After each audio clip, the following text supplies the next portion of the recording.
महला पंजवा।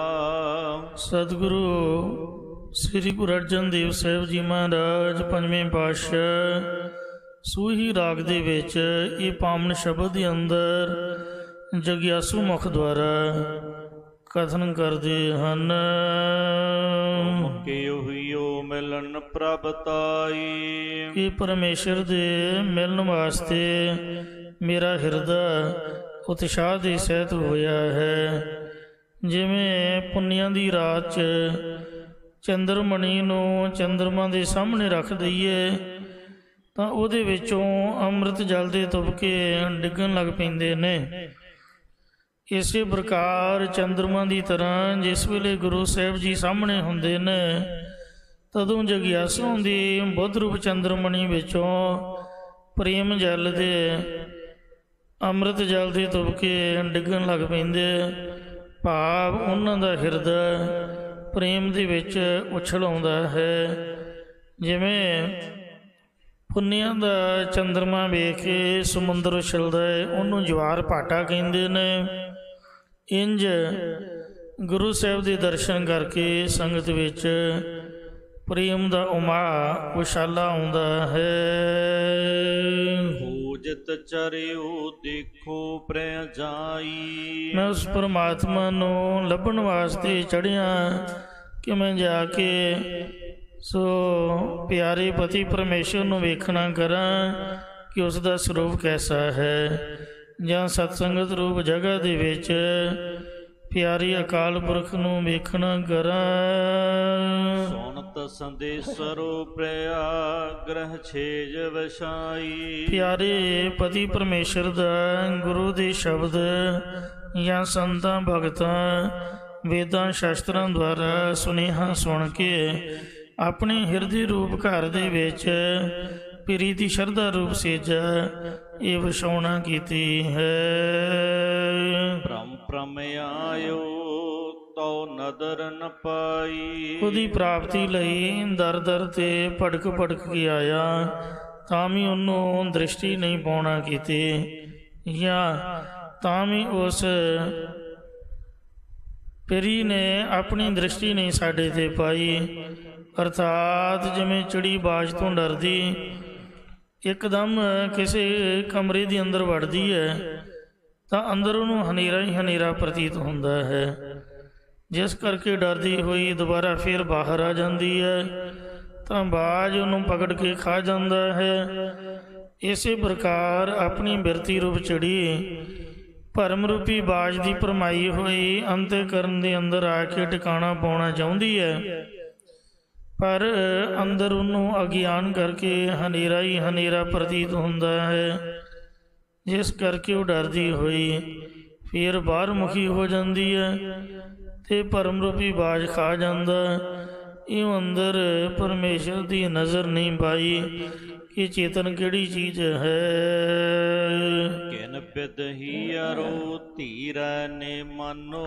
ये सखियो किस तरीके नाल मेरा हिरदा मान तो रहत हो के धीरजता नूं पकड़ना करे। मिल साजन हाँ तुझ कुर्बानो। ये साजन मित्र सतगुरु साहिब जी तुसी मिलना करो, मैं तुहाडे तो कुर्बान बलिहार जांदी हां। विश्राम देकर फरमान करते ने। छेज विषी धन कंता। ये सतगुरु जी महात्मा द्वारा सुनिया है कि जग्यासु रूप स्त्री अते प्रभु पति दी या अपास बिरती रूप स्त्री ते साखी चेतन पति दी एक अंतःकरण वसीजा विशी हुई है। धन सूती फिर सद जा गंता। एक मंजा उपर उहदी तुलाई फिर रजाई सिरहाना इत्यादि नूं सीजा कहिंदे ने। सो महात्मा द्वारा सुनिया कि जग्यासु रूप स्त्री ते प्रभु पति दी अपास बिरती रूप स्त्री ते साखी चेतन पति दी इको अंतःकरण वसीजा विशी हुई है, परंतु धन सूती ਜਗਿਆਸੂ ਆਪਾਸ ਬਿਰਤੀ ਰੂਪ ਇਸਤਰੀ ਦੇ ਅਧਿਆਸ ਰੂਪ ਸ਼ਰਾਬ ਪੀ ਕੇ ਕਮਲੀ ਹੋਈ ਅਵਿਦਿਆ ਦੀ ਨੀਂਦ ਵਿੱਚ ਸੁੱਤੀ ਪਈ ਹੈ। ਫਿਰ ਸਦ ਜਾਗੰਤ ਪਰ ਪਤੀ ਪਰਮੇਸ਼ਰ ਹਮੇਸ਼ਾ ਹੀ ਜਾਗਦਾ ਰਹਿੰਦਾ ਹੈ। ਮਦਰੋ ਧਨ ਮਨਵੰਤਾ ਮਤਵੰਤਾ। ਕਿਉਂ ਜਗਿਆਸੂ ਰੂਪ ਇਸਤਰੀ ਦੇ ਅਧਿਆਸ ਰੂਪ ਸ਼ਰਾਬ ਪੀ ਕੇ ਅਹੰਕਾਰ ਦੇ ਵਿੱਚ ਹੀ ਮਸਤ ਹੋਈ ਪਈ ਹੈ। ਧਨ ਜਾਗੈ ਜੀ ਪਿਰ ਬੋਲੰਤਾ। ਸੋ ਇਹ ਜਗਿਆਸੂ ਰੂਪ ਇਸਤਰੀ ਤਾਂ ਹੀ ਅਵਿਦਿਆ ਰੂਪ ਨੀਂਦ ਵਿੱਚੋਂ ਗਿਆਨ ਜਾਗਰਤ ਅਵਸਥਾ ਵਿੱਚ ਜਾਗ ਸਕਦੀ ਹੈ, ਜੇਕਰ ਪਿਆਰਾ ਪਤੀ ਪਰਮੇਸ਼ਰ ਇਸ ਨੂੰ ਆਪ ਬੁਲਾਉਂਦਾ ਹੋਵੇ, ਜਾਂ ਜੇਕਰ ਇਹ ਪਰੀ ਦੇ ਜਸ ਨੂੰ ਗੁਰਾਂ ਦੇ ਮਹਾਂਵਾਕਾਂ ਦੁਆਰਾ ਬੋਲਣਾ ਕਰੇ। ਭਈ ਨਰਾਸੀ ਬਹੁਤ ਦਿਨ ਲਾਗੇ। ਇਹ ਸਖੀਓ ਸਾਧਨ ਕਰਦੀਆਂ ਉਮਰ ਦੇ ਬਹੁਤ ਸਾਰੇ ਦਿਨ ਲੱਗ ਗਏ, ਭਾਵ ਬਤੀਤ ਹੋ ਗਏ ਨੇ, ਤੇ ਮੇਰੀ ਬਿਰਤੀ ਪਤੀ ਦੇ ਦਰਸ਼ਨਾਂ ਤੋਂ ਬਿਨਾਂ ਉਦਾਸੀਨ ਹੋ ਰਹੀ ਹੈ। ਇਸ ਦਸੰਤਰ ਮੈਂ ਸਗਲੇ ਝਾਗੇ। ਪੀਰੀ ਨੂੰ ਖੋਜਣ ਲਈ ਦੇਸ਼ ਅਤੇ ਪ੍ਰਦੇਸ਼ਾਂ ਆਦਿਕ ਦੇ ਵਿੱਚ ਮੈਂ ਸਾਰੇ ਲੰਘ ਕੇ ਦੇਖ ਲਏ ਨੇ। ਜਾਂ ਜਾਪਤਾ ਪਾਦਕ ਸਾਧਨ ਰੂਪੀ ਦੇਸ਼ ਅਤੇ ਦਸ਼ੰਤਰ ਭਾਵ ਦਿਸ਼ਾ ਅਰਥਾਤ ਬਿਰਤੀਆਂ ਰੂਪ ਜਾਂ ਪ੍ਰਤੱਖ ਸਾਰੀਆਂ ਦਿਸ਼ਾਵਾਂ ਲੰਘ ਕੇ ਆਈਆਂ, ਪਰ ਦਰਸ਼ਨਾਂ ਦੀ ਪ੍ਰਾਪਤੀ ਨਹੀਂ ਹੋਈ। ਰਹਿਣ ਨ ਪਾਵੋ ਬਿਨ ਪਗ ਪਾਗੇ। ਹੁਣ ਮੇਰੀ ਐਸੀ ਅਵਸਥਾ ਹੋਈ ਪਈ ਹੈ ਕਿ ਪੀਰੀ ਦੇ ਚਰਨਾਂ ਵਿੱਚ ਰੰਗੇ ਨਿਮਗਨ ਹੋਏ ਬਿਨਾ ਮੈਂ ਇੱਕ ਖਿਣ ਮਾਤਰ ਵੀ ਰਹਿਣਾ ਨਹੀਂ ਪਾ ਸਕਦੀ। ਹੋਏ ਕਿਰਪਾਲ ਪ੍ਰਭ ਮਿਲਹਿ ਸੁਭਾਗੇ। ਜੇਕਰ ਉਹ ਪਤੀ ਪਰਮੇਸ਼ਰ ਆਪ ਹੀ ਦਿਆਲੂ ਹੋ ਜਾਏ ਅਤੇ ਮੇਰੇ ਸ੍ਰੇਸ਼ਟ ਭਾਗ ਹੋਣ ਤਾਂ ਉਸ ਪਿਰ ਨੂੰ ਮੈਂ ਮਿਲ ਸਕਦੀ ਹਾਂ। ਕਿਰਪਾਲ ਸਤ ਸੰਗ ਮਿਲਾਇਆ। ਇਸ ਪ੍ਰਕਾਰ ਦੀਆਂ ਬੇਨਤੀਆਂ ਕਰਨ ਤੋਂ ਜਦ ਗੁਰਾਂ ਦੀ ਮਿਹਰ ਨਾਲ ਪਰਮੇਸ਼ਰ ਕਿਰਪਾਲੂ ਹੋਇਆ, ਤੁਹਾਨੂੰ ਆਪਣੇ ਸਤ ਸਰੂਪ ਦੀ ਪ੍ਰਾਪਤੀ ਕਰਾਉਣ ਲਈ ਸਤਸੰਗ ਦੇ ਵਿੱਚ ਮੇਲ ਦਿੱਤਾ। ਜੀ ਤਪਤ ਕਰਹਿ ਫਿਰ ਪਾਇਆ। ਜਿਸ ਕਰਕੇ ਵਿਛੋੜੇ ਦੀ ਤਪਸ਼ ਬੁਝ ਗਈ, ਨਿਵਰਤ ਹੋ ਗਈ ਅਤੇ ਆਪਣੇ ਹਿਰਦੇ ਰੂਪ ਘਰ ਦੇ ਵਿੱਚੋਂ ਹੀ ਸਾਖਸ਼ਾਤ ਕਰਕੇ ਪਤੀ ਪਰਮੇਸ਼ਰ ਨੂੰ ਪਾ ਲਿਆ ਹੈ। ਸਗਲ ਸਿਗਾਰ ਹੁਣ ਮੁਝੈ ਸੁਹਾਇਆ। ਸਾਰਾ ਸਾਧਨ ਰੂਪ ਸ਼ਿੰਗਾਰ ਹੁਣ ਮੈਨੂੰ ਸ਼ੋਭਨੀਕ ਹੋਇਆ, ਭਾਵ ਸਾਰੇ ਸਾਧਨ ਸਫਲ ਹੋਏ ਹਨ। ਕਹੋ ਨਾਨਕ ਗੁਰ ਭਰਮ ਚੁਕਾਇਆ। ਸਤਿਗੁਰੂ ਸਾਹਿਬ ਜੀ ਕਥਨ ਕਰਦੇ ਨੇ ਕਿ ਇੰਜ ਗੁਰੂ ਜੀ ਨੇ ਮੇਰੇ ਅੰਦਰੋਂ ਭਰਮ ਦਾ ਪਰਦਾ ਵੀ ਇਹ ਚੁਕਾ ਦਿੱਤਾ ਹੈ। ਜਹ ਦੇਖਾਂ ਤਹ ਪਿਰ ਹੈ ਪਾਈ। ਇਹ ਭਾਈ ਹੁਣ ਜਿੱਥੇ ਵੀ ਵੇਖਦੀ ਆ ਉੱਥੇ ਹੀ ਪਤੀ ਪਰਮੇਸ਼ਰ ਦਿਖਦਾ ਹੈ। ਭੁੱਲਿਓ ਕਪਾਟ ਤਾਂ ਮਨ ਠਹਿਰਾਈ। ਗੁਰਾਂ ਨੇ ਕਿਰਪਾ ਕਰਕੇ ਜਦ ਪੰਜਾਂ ਕੋਸ਼ਾਂ ਤੇ 5 ਪ੍ਰਕਾਰ ਦਾ ਜਿਹੜਾ ਭਰਮ ਸੀਗਾ, ਇਹ ਤਖਤਿਆਂ ਨੂੰ ਜਦ ਖੋਲ ਦਿੱਤਾ ਹੈ ਤਾਂ ਮਨ ਠਹਿਰਾਈ। ਇਹ ਦੌੜਦਾ ਹੋਇਆ ਮਨ ਵਾਹਿਗੁਰੂ ਦੇ ਵਿੱਚ ਸਥਿਤ ਹੋ ਗਿਆ, ਭਾਵ ਇਹਨੂੰ ਧੀਰਜਤਾ ਆ ਗਈ ਹੈ। ਰਹਾਉ ਦੂਜਾ। ਇਹ ਦੂਸਰਾ ਰਹਾਉ ਵਾਲਾ ਪਦ ਉਚਾਰਨ ਕਰਕੇ ਸਤਿਗੁਰੂ ਸਾਹਿਬ ਜੀ ਨੇ ਪਹਿਲੀ ਰਹਾਉ ਦੇ ਵਿੱਚ ਕਈ ਪ੍ਰਸ਼ਨ ਦਾ ਉੱਤਰ ਦਿੱਤਾ ਹੈ। ਸੂਹੀ ਮਹੱਲਾ ਪੰਜਵਾ। ਸੂਹੀ ਰਾਗ ਦੇ ਵਿੱਚ ਹੁਣ ਇਹ ਅਗਲਾ ਪਾਵਨ ਸ਼ਬਦ ਪੰਜਵੇਂ ਪਾਤਸ਼ਾਹ ਸਤਿਗੁਰੂ ਅਰਜਨ ਦੇਵ ਸਾਹਿਬ ਜੀ ਉਚਾਰਨ ਕਰ ਰਹੇ ਨੇ। ਕਿਆ ਗੁਣ ਤੇਰੇ ਸਾਰ ਸੰਭਾਲੀ। ਸੋ ਕਿਹੜੇ ਕਿਹੜੇ ਸ੍ਰੇਸ਼ਟ ਗੁਣਾਂ ਨੂੰ ਇਹ ਵਾਹਿਗੁਰੂ ਮੈਂ ਤੇਰੇ ਯਾਦ ਕਰਾਂ। ਮੋਹੇ ਨਿਰਗੁਣ ਕੀ ਦਾਤਾਰੇ। ਇਹ ਮੇਰੇ ਨਿਰਗੁਣ ਗੁਣਾਂ ਤੋਂ ਹੀਣੇ ਦੇ ਦਾਤੇ ਪ੍ਰਮਾਤਮਾ, ਕਿਹੜੇ ਗੁਣਾਂ ਨੂੰ ਮੈਂ ਚੇਤੇ ਕਰਕੇ ਤੈਨੂੰ ਸੰਭਾਲਾਂ। ਭਾਵ ਤੇਰੇ ਵਿੱਚ ਬੇਅੰਤ ਹੀ ਗੁਣ ਹਨ। ਜਿਸ ਪਾਸਿਓਂ ਮਰਜ਼ੀ ਵੇਖ ਲਓ, ਝਾਤ ਮਾਰ ਲਓ। ਜੇ ਪ੍ਰੇਮ ਹੈ ਤੇ ਹੱਦੋਂ ਵੱਧ ਪ੍ਰੇਮ ਹੈ। ਧੰਨ ਗੁਰੂ ਗੋਬਿੰਦ ਸਿੰਘ ਜੀ ਪਿਆਰ ਦੇ ਵਿੱਚ ਜਦ ਅਕਾਲ ਉਸਤਤ ਸ੍ਰੀ ਪਾਉਂਟਾ ਸਾਹਿਬ ਉਚਾਰਨ ਕਰ ਰਹੇ ਨੇ ਤੇ ਇੰਨੀ ਬਿਰਤੀ ਮਹਾਰਾਜ ਦੀ ਜੋੜੀ ਕਿ ਉਹ ਤੂੰ ਹੀ ਤੂੰ ਹੀ ਤੂੰ ਹੀ ਤੂੰ ਹੀ ਤੂੰ ਹੀ ਤੂੰ ਹੀ ਤੂੰ ਹੀ ਤੂੰ ਹੀ 16,000 ਵਾਰ ਉਚਾਰਨ ਕਰ ਗਏ। ਫਿਰ ਜਦ ਸਮਾਧੀ ਖੁੱਲ੍ਹੀ ਤਾਂ ਕੀ ਵੇਖਿਆ ਕਿ ਗ੍ਰੰਥ ਤਾਂ ਤੂੰ ਹੀ ਨਾਲ ਹੀ ਭਰ ਜਾਏਗਾ, ਬਾਕੀ ਬਾਣੀ ਕਿੱਥੇ ਲਿਖਾਂਗੇ।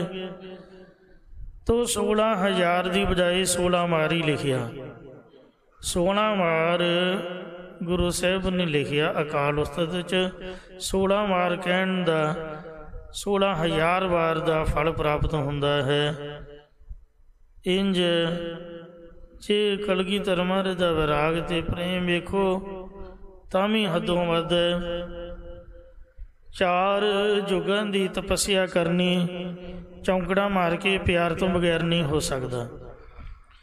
ਫਿਰ ਆਪ ਦਾ ਪੂਰਾ ਜਨਮ ਲੈਣਾ ਦੁਨੀਆ ਦੇ ਵਿੱਚ, ਇਹ ਵਾਹਿਗੁਰੂ ਦੇ ਨਾਲ ਪਿਆਰ ਦੀ ਖੇਡ ਸੀ ਤਾਂ ਹੁਕਮ ਮੰਨ ਕੇ ਆਏ। ਨਹੀਂ ਤਾਂ ਕਹਿੰਦੇ ਚੇਤਨਾ ਭਇਓ ਹਮਰੋ ਆਮਨ ਕੈ, ਚੁਭੀ ਰਹੀ ਸੁਰਤ ਪ੍ਰਭ ਚਰਨਨ ਮੈਂ। ਸੋ ਇੰਜ ਜੇ ਮਹਾਰਾਜ ਦਾ ਵੀਰ ਰਸ ਵੇਖੋ ਤੇ ਉਹ ਵੀ ਬਾ ਕਮਾਲ। ਚਮਕੌਰ ਦੀ ਗੜੀ ਦੇ ਵਿੱਚ, ਗੜੀ ਵੀ ਕੱਚੀ ਹੈ, ਸਿਰਫ ਗੁਰੂ ਸਾਹਿਬ ਦੇ ਨਾਲ 40 ਸਿੰਘ ਨੇ, ਉਹ ਵੀ 8 ਮਹੀਨਿਆਂ ਦੇ ਭੁੱਖੇ ਨੇ, ਪਰ ਮਹਾਰਾਜ ਦਾ ਹੌਸਲਾ ਨਹੀਂ ਡਿੱਗਿਆ। ਉਹਨਾਂ ਨੂੰ ਸਗੋਂ ਹੌਸਲਾ ਦਿੰਦੇ ਰਹੇ ਨੇ। 10 ਲੱਖ ਵੈਰੀ ਤਾਜ਼ਾ ਦਮ ਦਿੱਲੀ ਤੋਂ ਆਇਆ ਤੇ 10 ਅਨੰਦਪੁਰ ਸਾਹਿਬ ਤੋਂ ਮਗਰ ਲੱਗਾ ਬਚਿਆ ਖੋਚਿਆ। 20 ਲੱਖ ਫੌਜ ਦਾ ਇੱਕ ਬੰਦਾ ਜੇ ਮਿੱਟੀ ਦੀ ਇੱਕ ਬੁੱਕ ਵੀ ਗੜੀ ਦੇ ਉੱਪਰ ਸੁੱਟਦਾ ਤਾਂ ਗੜੀ ਨੇ ਮਿੱਟੀ ਹੇਠ ਦੱਬ ਜਾਣਾ ਸੀ। ਇੰਨੀ ਗਿਣਤੀ ਸੀ ਫੌਜ ਦੀ। ਪਰ ਗੁਰੂ ਸਾਹਿਬ ਦਾ ਵੀਰ ਰਸ ਵੇਖੋ, ਕਿਸੇ ਪਿਓ ਦੇ ਪੁੱਤ ਦੇ ਮਜਾਲ ਨਹੀਂ ਪਿਓ ਗੜੀ ਦੇ ਨਜ਼ਦੀਕ ਆ ਜਾਏ, ਲਾਗੇ ਲਾਗੇ ਚਿੜੀ ਨਹੀਂ ਸੀ ਫਟਕਦੀ। ਇੰਨੀ ਮਹਾਰਾਜ ਦੀ ਦਹਿਸ਼ਤ ਸੀਗੀ। ਠਾ ਕਰਕੇ ਤੀਰ ਵੱਜਦਾ, ਇੱਕ ਦੇ ਵਿੱਚ ਦੀ ਮੁੜ ਕੇ ਦੂਜੇ, ਫਿਰ ਤੀਜੇ ਗਾਂ ਚੌਥੇ, 10-10 ਹਜ਼ਾਰ ਦੀ ਛਾਤੀ ਦੇ ਵਿੱਚ ਦੀ ਇੱਕ ਤੀਰ ਮਹਾਰਾਜ ਨੇ ਕੱਢਿਆ। ਕਿੰਨੀ ਬਹਾਦਰੀ ਹੋਏਗੀ। 5 ਪਿਆਰਿਆਂ ਦੇ ਬਚਨ ਨੂੰ ਮੰਨਦਿਆਂ ਹੋਇਆਂ ਸਿਰ ਝੁਕਾ ਕੇ ਮਜਬੂਰੀ ਕਾਰਨ ਨਿਕਲਣਾ ਤਾਂ ਪਿਆ, ਪਰ ਮਹਾਰਾਜ ਕਹਿੰਦੇ ਮੈਂ ਚੁੱਪ ਚੁਪੀਤਾ ਲੋਕੇ ਨਹੀਂ ਜਾ ਸਕਦਾ, ਉਹ ਤਾਂ ਚੋਰੀ ਹੋ ਗਈ। ਤਾੜੀ ਮਾਰ ਕੇ ਭੱਜੇ। ਕਿੰਨੀ ਕਮਾਲ ਦੀ ਬਹਾਦਰੀ ਹੈ। ਇੱਕ ਤੀਰ ਮਾਰ ਕੇ ਸਾਰੀਆਂ ਮਸਾਲਾਂ ਬੁਝਾ ਦਿੱਤੀਆਂ। ਮੁੜ ਕੇ ਤਾਰੀ ਮਾਰ ਕੇ ਆਖਦੇ ਵੀ ਆ ਜਾਓ ਭਾਈ, ਹਿੰਦ ਦਾ ਪੀਰ ਚੱਲਿਆ ਜੇ ਕਿਸੇ ਪਿਓ ਦੇ ਪੁੱਤ ਦੀ ਤਾਕਤ ਹੈ ਤੇ ਫੜ ਕੇ ਦਿਖਾਓ। ਪਾਪਾ ਜੀ ਲੱਲੜ ਮਰ ਗਏ। ਦਿਨ ਚੜ੍ਹੇ ਤੱਕ ਕਿੰਨੀ ਫੌਜ ਕਟਾ ਵੱਡੀ ਹੋ ਗਈ ਤੇ ਮਹਾਰਾਜ ਆਓ ਗਏ ਤੇ ਆਓ ਗਏ। ਜੇ ਕਵੀ ਨੇ ਤਾਂ ਵੀ ਕਮਾਲ ਦੇ ਨੇ, ਕਲਮ ਪਕੜਦੇ ਨੇ ਤੇ ਗੁਰੂ ਗ੍ਰੰਥ ਸਾਹਿਬ ਦੇ 1428 ਅੰਗ ਨੇ ਜੋ 6 ਪਾਤਸ਼ਾਹੀਆਂ ਨੇ ਲਿਖੇ ਨੇ, ਤੇ ਗੁਰੂ ਗੋਬਿੰਦ ਸਿੰਘ ਇਕੱਲਿਆਂ ਨੇ 1428 ਲਿਖ ਦਿੱਤੇ। ਇਹ ਤੋਂ ਇਲਾਵਾ ਵਿਦਿਆਧਰ ਗ੍ਰੰਥ ਜਿਨ੍ਹਾਂ 'ਚ 52 ਕਵੀਆਂ ਦੀ ਬਾਣੀ ਵੀ ਤੇ ਮਹਾਰਾਜ ਦੇ ਆਪ ਦੀ ਵੀ ਬਾਣੀ ਹੋਏਗੀ। ਉਹ ਪਤਾ ਨਹੀਂ 18 ਮਨ ਪੱਕਦਾ, 18 ਮਨ ਪੱਕੀ ਦਾ ਕਿੰਨੇ ਦਾ ਸੀਗਾ, ਕਿੰਨਾ ਹੀ ਭਾਰਾ। ਉਹ ਸਰਸਾ 'ਚ ਜਲ ਪ੍ਰਵਾਹ ਹੋ ਗਿਆ। ਕਵੀ ਬੜੇ ਕਮਾਲ ਦੇ ਨੇ, ਸੂਰਮੇ ਬੜੇ ਹਨ ਤੇ ਵੈਰਾਗ ਅਤ ਦਾ ਹੈ, ਪ੍ਰੇਮ ਬੜਾ ਹੈ। ਜੇ ਗ੍ਰਸਤੀ ਨੇ ਤੇ ਗ੍ਰਸਤਨ ਮੈਂ ਤੂੰ ਬੜੋ ਬਰੀ ਗ੍ਰਸਤੀ। 4 ਸਾਹਿਬਜ਼ਾਦੇ ਨੇ, ਉਹ ਵੀ ਕੌਮ ਤੋਂ ਮਹਾਰਾਜ ਸੱਚੇ ਪਾਤਸ਼ਾਹ ਨੇ ਵਾਰੇ। ਇਉਂ 10 ਪਾਤਸ਼ਾਹੀਆਂ ਦੇ ਸਰਗੁਣ ਸਰੂਪ ਦੇ ਕਿੰਨੇ ਗੁਣ ਨੇ। ਤੇਰੇ ਕਾਮਣ ਕਾਮਣ ਗੁਣ ਕਹਿ ਕੇ ਗਾਵਾਂ, ਤੂੰ ਸਾਹਿਬ ਗੁਣੀ ਨਿਧਾਨਾ। ਤੁਮਰੀ ਮਹਿਮਾ ਬਰ ਨਾ ਸਾਕੋ, ਤੂੰ ਠਾਕੁਰ ਉਚ ਭਗਵਾਨਾ। ਮੈਂ ਪੈ ਖਰੀਦਾ ਕਿਆ ਕਰੇ ਚਤਰਾਈ। ਮੈਂ ਦਾਸ ਤੇਰਾ ਬੈ ਮੁੱਲ ਖਰੀਦਿਆ ਹੋਇਆ, ਕੀ ਚਤੁਰਾਈ ਕਰ ਸਕਦਾ ਹਾਂ। ਹੋ ਜਿਉ ਪਿੰਡ ਸਭ ਥਾਰੇ। ਥਾਰੇ ਹਮਾਰੇ ਇਥੋਂ ਦੀ ਬੋਲੀ ਹੈ। ਮੇਰਾ ਜਿਹੜਾ ਹਿਰਦਾ ਹੈ, ਸੂਖਮ ਸਰੀਰ ਜ਼ਿੰਦਗੀ ਅਤੇ ਪਿੰਡ ਸਥੂਲ ਸਰੀਰ ਆਦਿਕ ਸਭ ਥਾਰੇ ਤੁਹਾਡੇ ਹੀ ਦਿੱਤੇ ਹੋਏ, ਤੇਰੇ ਹੀ ਦਿੱਤੇ ਹੋਏ ਨੇ। ਮੈਂ ਜ਼ਿੰਦਗੀ ਤੇ ਸਰੀਰ ਸਭ ਥਾਰੇ ਤੇਰੇ ਤਾਈਂ ਅਰਪਣ ਕੀਤੇ ਹੋਏ ਹਨ। ਲਾਲ ਰੰਗੀਲੇ ਪ੍ਰੀਤਮ ਮਨ ਮੋਹਨਾ। ਇਹ ਪਿਆਰੀ ਆਨੰਦੀ ਪਰਮ ਪ੍ਰਿਯ ਦੀ ਅਸਪਦ ਰੂਪ ਮਨ ਨੂੰ ਮੋਹ ਲੈਣ ਵਾਲੇ ਪ੍ਰਮਾਤਮਾ, ਤੇਰੇ ਦਰਸ਼ਨ ਕੋ ਹਮ ਬਾਰੇ। ਤੇਰੇ ਦਰਸ਼ਨਾਂ ਦੀ ਤਾਈਂ ਅਸੀਂ ਕੁਰਬਾਨ ਬਲਿਹਾਰ ਪਏ ਜਾਂਦੇ ਹਾਂ। ਵਿਸ਼ਰਾਮ ਦੇ ਕਰ ਫਰਮਾਨ ਕਰਦੇ ਨੇ। ਪ੍ਰਭ ਦਾਤਾ ਮੋਹ ਦੀਨ ਭਿਖਾਰੀ। ਇਹ ਪਰਮੇਸ਼ਰ ਤੂੰ ਦਾਤਾਂ ਦੇਣ ਵਾਲਾ ਦਾਤਾ ਹੈ ਤੇ ਮੈਂ ਗਰੀਬ ਮੰਗਤੇ ਦੀ ਤਰ੍ਹਾਂ ਹਾਂ। ਤੁਮ ਸਦਾ ਸਦਾ ਉਪਕਾਰੇ। ਤੂੰ ਹਮੇਸ਼ਾ ਹਮੇਸ਼ਾ ਮੇਰੇ ਤੇ ਮਿਹਰਬਾਨੀ ਕਰਨ ਵਾਲਾ, ਪਰਉਪਕਾਰ ਕਰਨ ਵਾਲਾ ਹੈ। ਸੋ ਕਿਛ ਨਾਹੀ ਜੇ ਮੈਂ ਤੇ ਹੋਵੈ। ਮਹਾਰਾਜ, ਉਹ ਕੋਈ ਵੀ ਕੰਮ ਦੁਨੀਆ 'ਚ ਨਹੀਂ ਹੈ ਜਿਹੜਾ ਮੈਂ ਆਪ ਕਰ ਸਕਦਾ ਹੋਵਾਂ।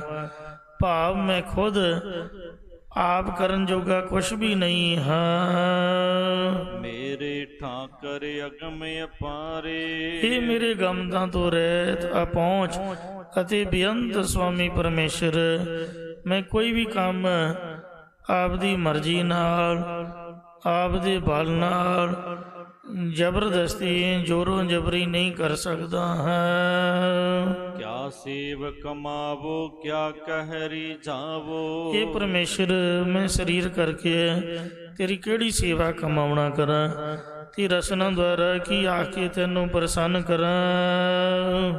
ਕਿ ਬਿਗਾ ਕਿਆ ਕਹਿਰੇ ਜਾਵੋ ਬਿਦ ਕਿਤ ਪਾਵੋ ਦਰਸਾਰੇ। ਇਉਂ ਕਿਸ ਤਰੀਕੇ ਦੇ ਨਾਲ ਮੈਂ ਤੇਰਾ ਦਰਸ਼ਨ ਪਾਉਣਾ ਕਰਾਂ। ਇਹ ਵਾਹਿਗੁਰੂ ਜੀ, ਮਿਤ ਨਹੀਂ ਪਾਈਐ ਅੰਤ ਨਹੀਂ ਲਹੀਐ। ਅੰਤ ਨ ਲਹੀਐ। ਤੇਰੇ ਗੁਣਾਂ ਜਾਂ ਤੇਰੀ ਪ੍ਰਾਪਤੀ ਦੀ ਮਰਯਾਦਾ ਨਹੀਂ ਪਾ ਸਕੀਦੇ, ਔਰ ਤੇਰੇ ਪਰਉਪਕਾਰਾਂ ਦਾ ਅੰਤ ਵੀ ਨਹੀਂ ਜਾਣਿਆ ਜਾ ਸਕੀਦਾ। ਮਨ ਤਰਸੈ ਚਰਨਾਂ ਰੇ। ਪਰ ਮੇਰਾ ਮਨ, ਜਿਹੜਾ ਮੇਰਾ ਹਿਰਦਾ, ਉਹ ਤੇਰੇ ਚਰਨਾਂ ਦੀ ਸਪਰਸ਼ਤਾ ਲਈ ਤਰਸਦਾ ਪਿਆ ਹੈ। ਭਾਵੋ ਦਾਨ ਢੀਠ ਹੋਏ ਮਾਗੋ। ਜਿਹੜਾ ਸਾਡਾ ਕੰਮ ਹੈ ਇਹ ਢੀਠਾਂ ਵਾਲਾ ਹੈ। ਜੇ ਗੁਰ ਝਿੜਕੇ ਤਾਂ ਮੀਠਾ ਲੱਗੇ, ਜੇ ਬਖਸ਼ੇ ਤਾਂ ਗੁਰ ਵਡਿਆਈ। ਨਾ ਤਾਂ ਲੱਗਿਆ ਕੋਈ ਪੁੱਛਦਾ, ਨਾ ਜਾਣ ਲੱਗਿਆ, ਤੇ ਢੀਠਾਂ ਵਾਂਗ ਸਿਰ ਸੁੱਟ ਕੇ ਬੋਲੀ ਜਾਓ, ਬਸ ਬੋਲੀ ਜਾਓ। ਸੁਣੇ ਭਾਵੇਂ ਮਹਾਰਾਜ ਨਾ ਸੁਣੇ, ਉਹਦੀ ਮਰਜ਼ੀ ਹੈ। ਸੁਣਦਾ ਵੈਸੇ ਸਾਰਿਆਂ ਦੀ ਹੈ, ਪਰ ਮੰਨਦਾ ਕਿਸੇ ਕਿਸੇ ਦੀ ਹੈ। ਇਸ ਵਾਸਤੇ ਢੀਠਾਂ ਵਾਂਗ ਲੱਗੇ ਰਹਿਣਾ ਚਾਹੀਦਾ। ਕਦੀ ਨਾ ਕਦੀ ਤਾਂ ਸੁਣੂਗਾ ਹੀ। ਆਪਾਂ ਬਹੁਤ ਜਲਦੀ ਘਬਰਾ ਜਾਂਦੇ ਹਾਂ, ਪਰ ਧੰਨ ਬਾਬਾ ਫਰੀਦ ਸਾਹਿਬ ਜੀ ਦੇਖੋ, ਛੋਟੀ ਉਮਰ ਤੋਂ ਮਾਤਾ ਨੇ ਸ਼ੱਕਰ ਦੀ ਪੁੜੀ ਦੇ ਕੇ ਨਮਾਜ਼ੀ ਬਣਾਇਆ। ਤਾਂ ਬੰਦਗੀ ਕਰਦਿਆਂ ਕਰਦਿਆਂ ਮਾਤਾ ਦੀ ਸਿੱਖਿਆ ਦੇ ਦੁਆਰਾ ਸਤਿਗੁਰੂ ਮਹਾਰਾਜ ਸਾਹਿਬ ਸੱਚੇ ਪਾਤਸ਼ਾਹ ਜੀ ਦੇ ਵੇਖੋ ਗੁਰੂ ਨਾਨਕ ਸਾਹਿਬ ਦੇ ਦਰਸ਼ਨ ਵੀ ਹੋਏ ਉਹਨਾਂ ਨੂੰ। ਤੇ ਬੁੱਢਾ ਹੋਆ ਸੇਖ ਫਰੀਦ ਕੰਬਨ ਲੱਗੀ ਦੇ, ਜੇ 100 ਵਰਿਆਂ ਜੀਵਨ ਪੀਤਨ ਹੋਸੀ ਕੇ। ਸੋ ਬਜ਼ੁਰਗ ਅਵਸਥਾ ਦੇ ਵਿੱਚ ਆ ਗਏ, ਪਰ ਫਿਰ ਵੀ ਪ੍ਰਭੂ ਦੀ ਆਸਾ ਨਹੀਂ ਛੱਡੀ। ਕਾਗਾ ਕਰੰਗ ਢਡੋਲਿਆ ਸਗਲਾ ਖਾਇਆ ਮਾਸ, ਇਹ ਦੋਈ ਨੇ ਨਾ ਮਤ ਛੋਹ ਫਿਰ ਦੇਖਣ ਕੀ ਆਸ। ਵੈਰਾਗਮਈ ਪੰਕਤੀਆਂ ਉਚਾਰੀਆਂ। ਭਾਵ ਅੱਖਾਂ ਨੂੰ ਕਾਮੋਂ ਨੇ ਜਦ ਛੂੰਗਿਆ ਤਾਂ ਉਹਨਾਂ ਨੂੰ ਆਖਿਆ ਵੀ ਇਹਨਾਂ ਦੇ ਨਾਲ ਮੈਂ ਅਜੇ ਰੱਬ ਨੂੰ ਦੇਖਣਾ ਹੈ, ਅਜੇ ਤੁਸੀਂ ਇਹਨਾਂ ਅੱਖਾਂ ਨੂੰ ਕੁਝ ਨਾ ਆਖੋ। ਇਹਨਾਂ ਵੇਖੋ ਮਨ 'ਚ ਉਹਨਾਂ ਦੇ ਹੌਸਲਾ, ਮਨ ਵਿੱਚ ਧੀਰਜ ਸੀਗੇ, ਕਿੰਨਾ ਪਰਪੱਕ ਦ੍ਰਿੜ ਨਿਸ਼ਚਾ ਹੋਏਗਾ ਕਿ ਪ੍ਰਭੂ ਮਿਲੇਗਾ ਹੀ ਮਿਲੇਗਾ। ਸਾਰੀ ਉਮਰ ਲੰਘੀ ਬੰਦਗੀ ਕਰਦੇ ਆ, ਫਿਰ ਵੀ ਨਿਸ਼ਚਾ ਨਹੀਂ ਡੋਲਣ ਦਿੱਤਾ। ਡਿੱਗਿਆ ਨਾ ਡੋਲੇ ਦ੍ਰਿੜ ਕਰ ਰਹੇ ਹੋ, ਪੂਰਨ ਹੋਏ ਤ੍ਰਿਪਤਾਨੀ। ਇੰਜ ਮਹਾਰਾਜ ਮੈਂ ਢੀਠ ਹਾਂ, ਭਾਵ ਜੇ ਤੈਥੋਂ ਨਹੀਂ ਮੰਗਣਾ ਹੋਰ ਕਿੱਥੋਂ ਮੰਗਣਾ ਹੈ। ਨਿਰਲੱਜ ਹੋ ਕੇ ਮੈਂ ਤੇਰੇ ਤੋਂ ਹੀ ਮੰਗਦਾ ਹਾਂ। ਮੁਖ ਲਾਗਾ ਸੰਤਰੇ ਨਾਰੇ, ਤੇ ਕਿਹੜੀ ਦਾਤ ਮੈਨੂੰ ਦੇ, ਮੈਂ ਕਿਹੜਾ ਦਾਨ ਤੇਰੇ ਤੋਂ ਮੰਗਦਾ।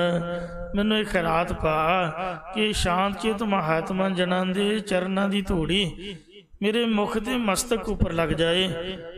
ਮਸਤਕ ਲੱਗੇ ਸਾਧ ਰੇਣ ਵੱਡ ਭਾਗ ਜਿਨ੍ਹਾਂ ਦੇ ਵੱਡੇ ਭਾਗ ਹੁੰਦੇ ਨੇ, ਉਹਨਾਂ ਦੇ ਮੱਥੇ ਤੇ ਸਾਧੂ ਸੰਤਾਂ ਦੀ ਚਰਨ ਧੂੜੀ ਲੱਗਦੀ ਹੈ।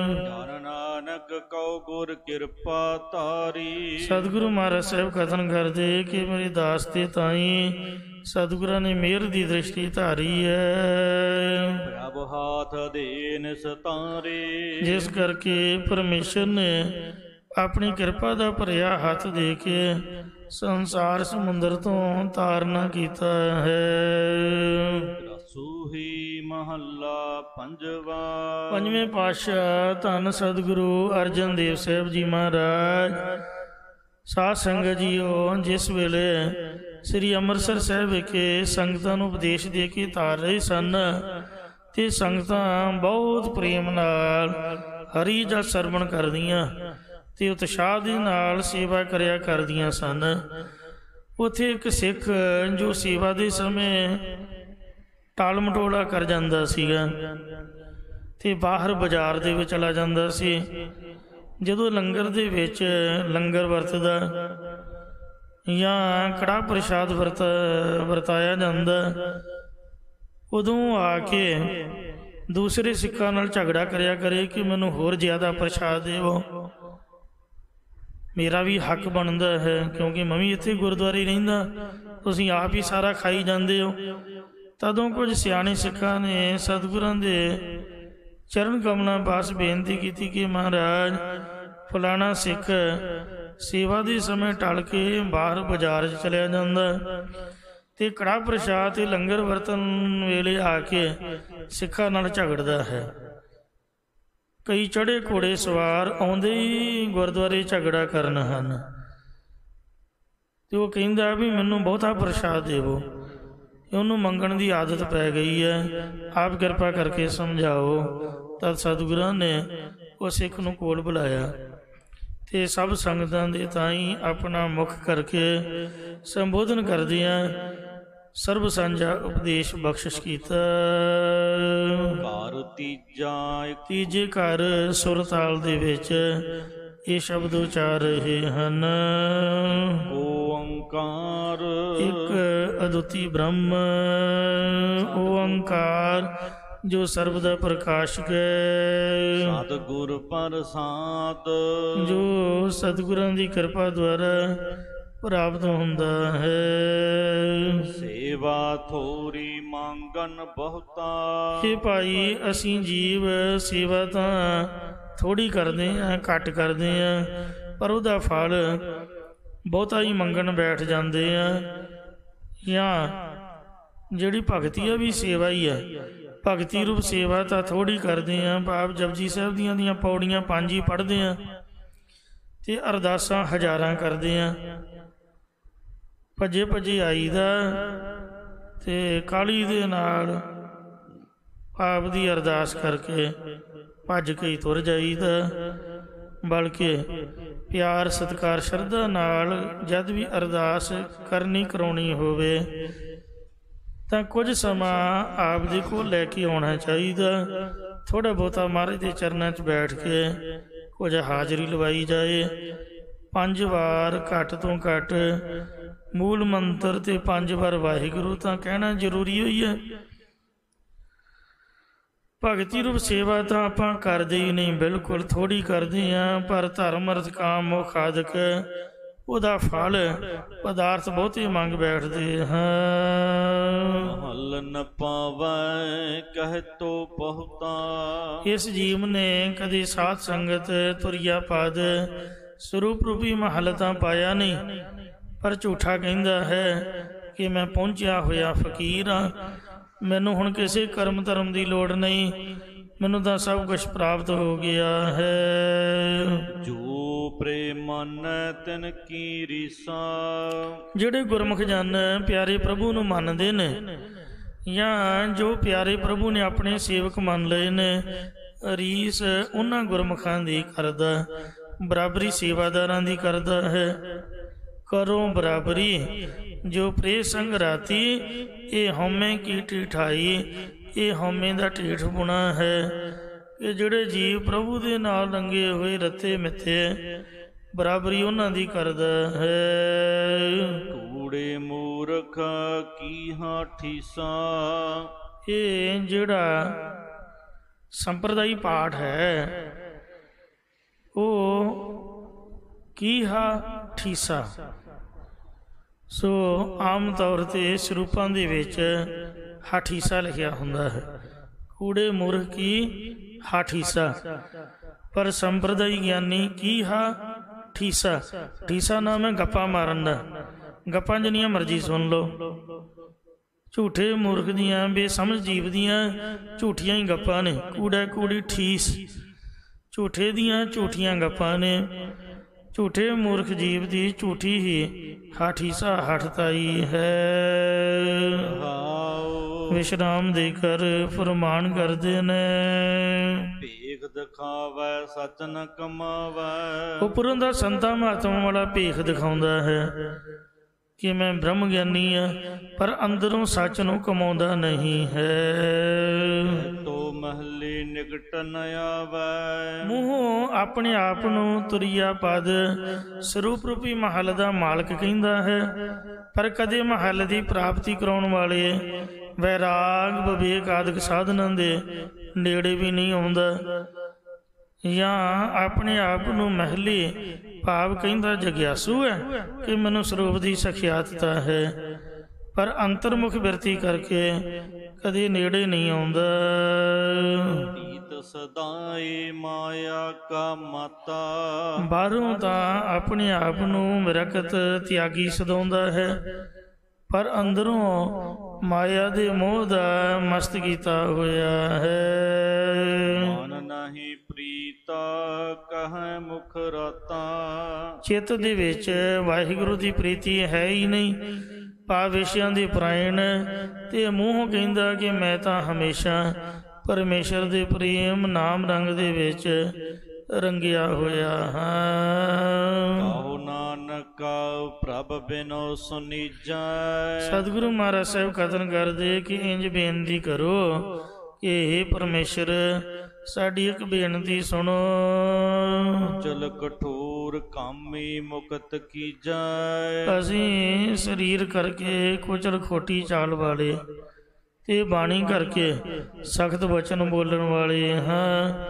ਇਹ ਮਹਾਰਾਜ ਸਕਾਮ ਕਰਮਾਂ ਨੂੰ ਕਰਨ ਵਾਲੇ ਕਾਮੀ ਆਦਿਕ, ਸੋ ਕਾਮ ਆਦਿਕ ਵਿਕਾਰਾਂ ਵਿੱਚ ਗਰਸੇ ਹੋਏ ਹਾਂ। ਦਰਸ਼ਨ ਦੇਖੇ ਕੀ ਵਡਿਆਈ।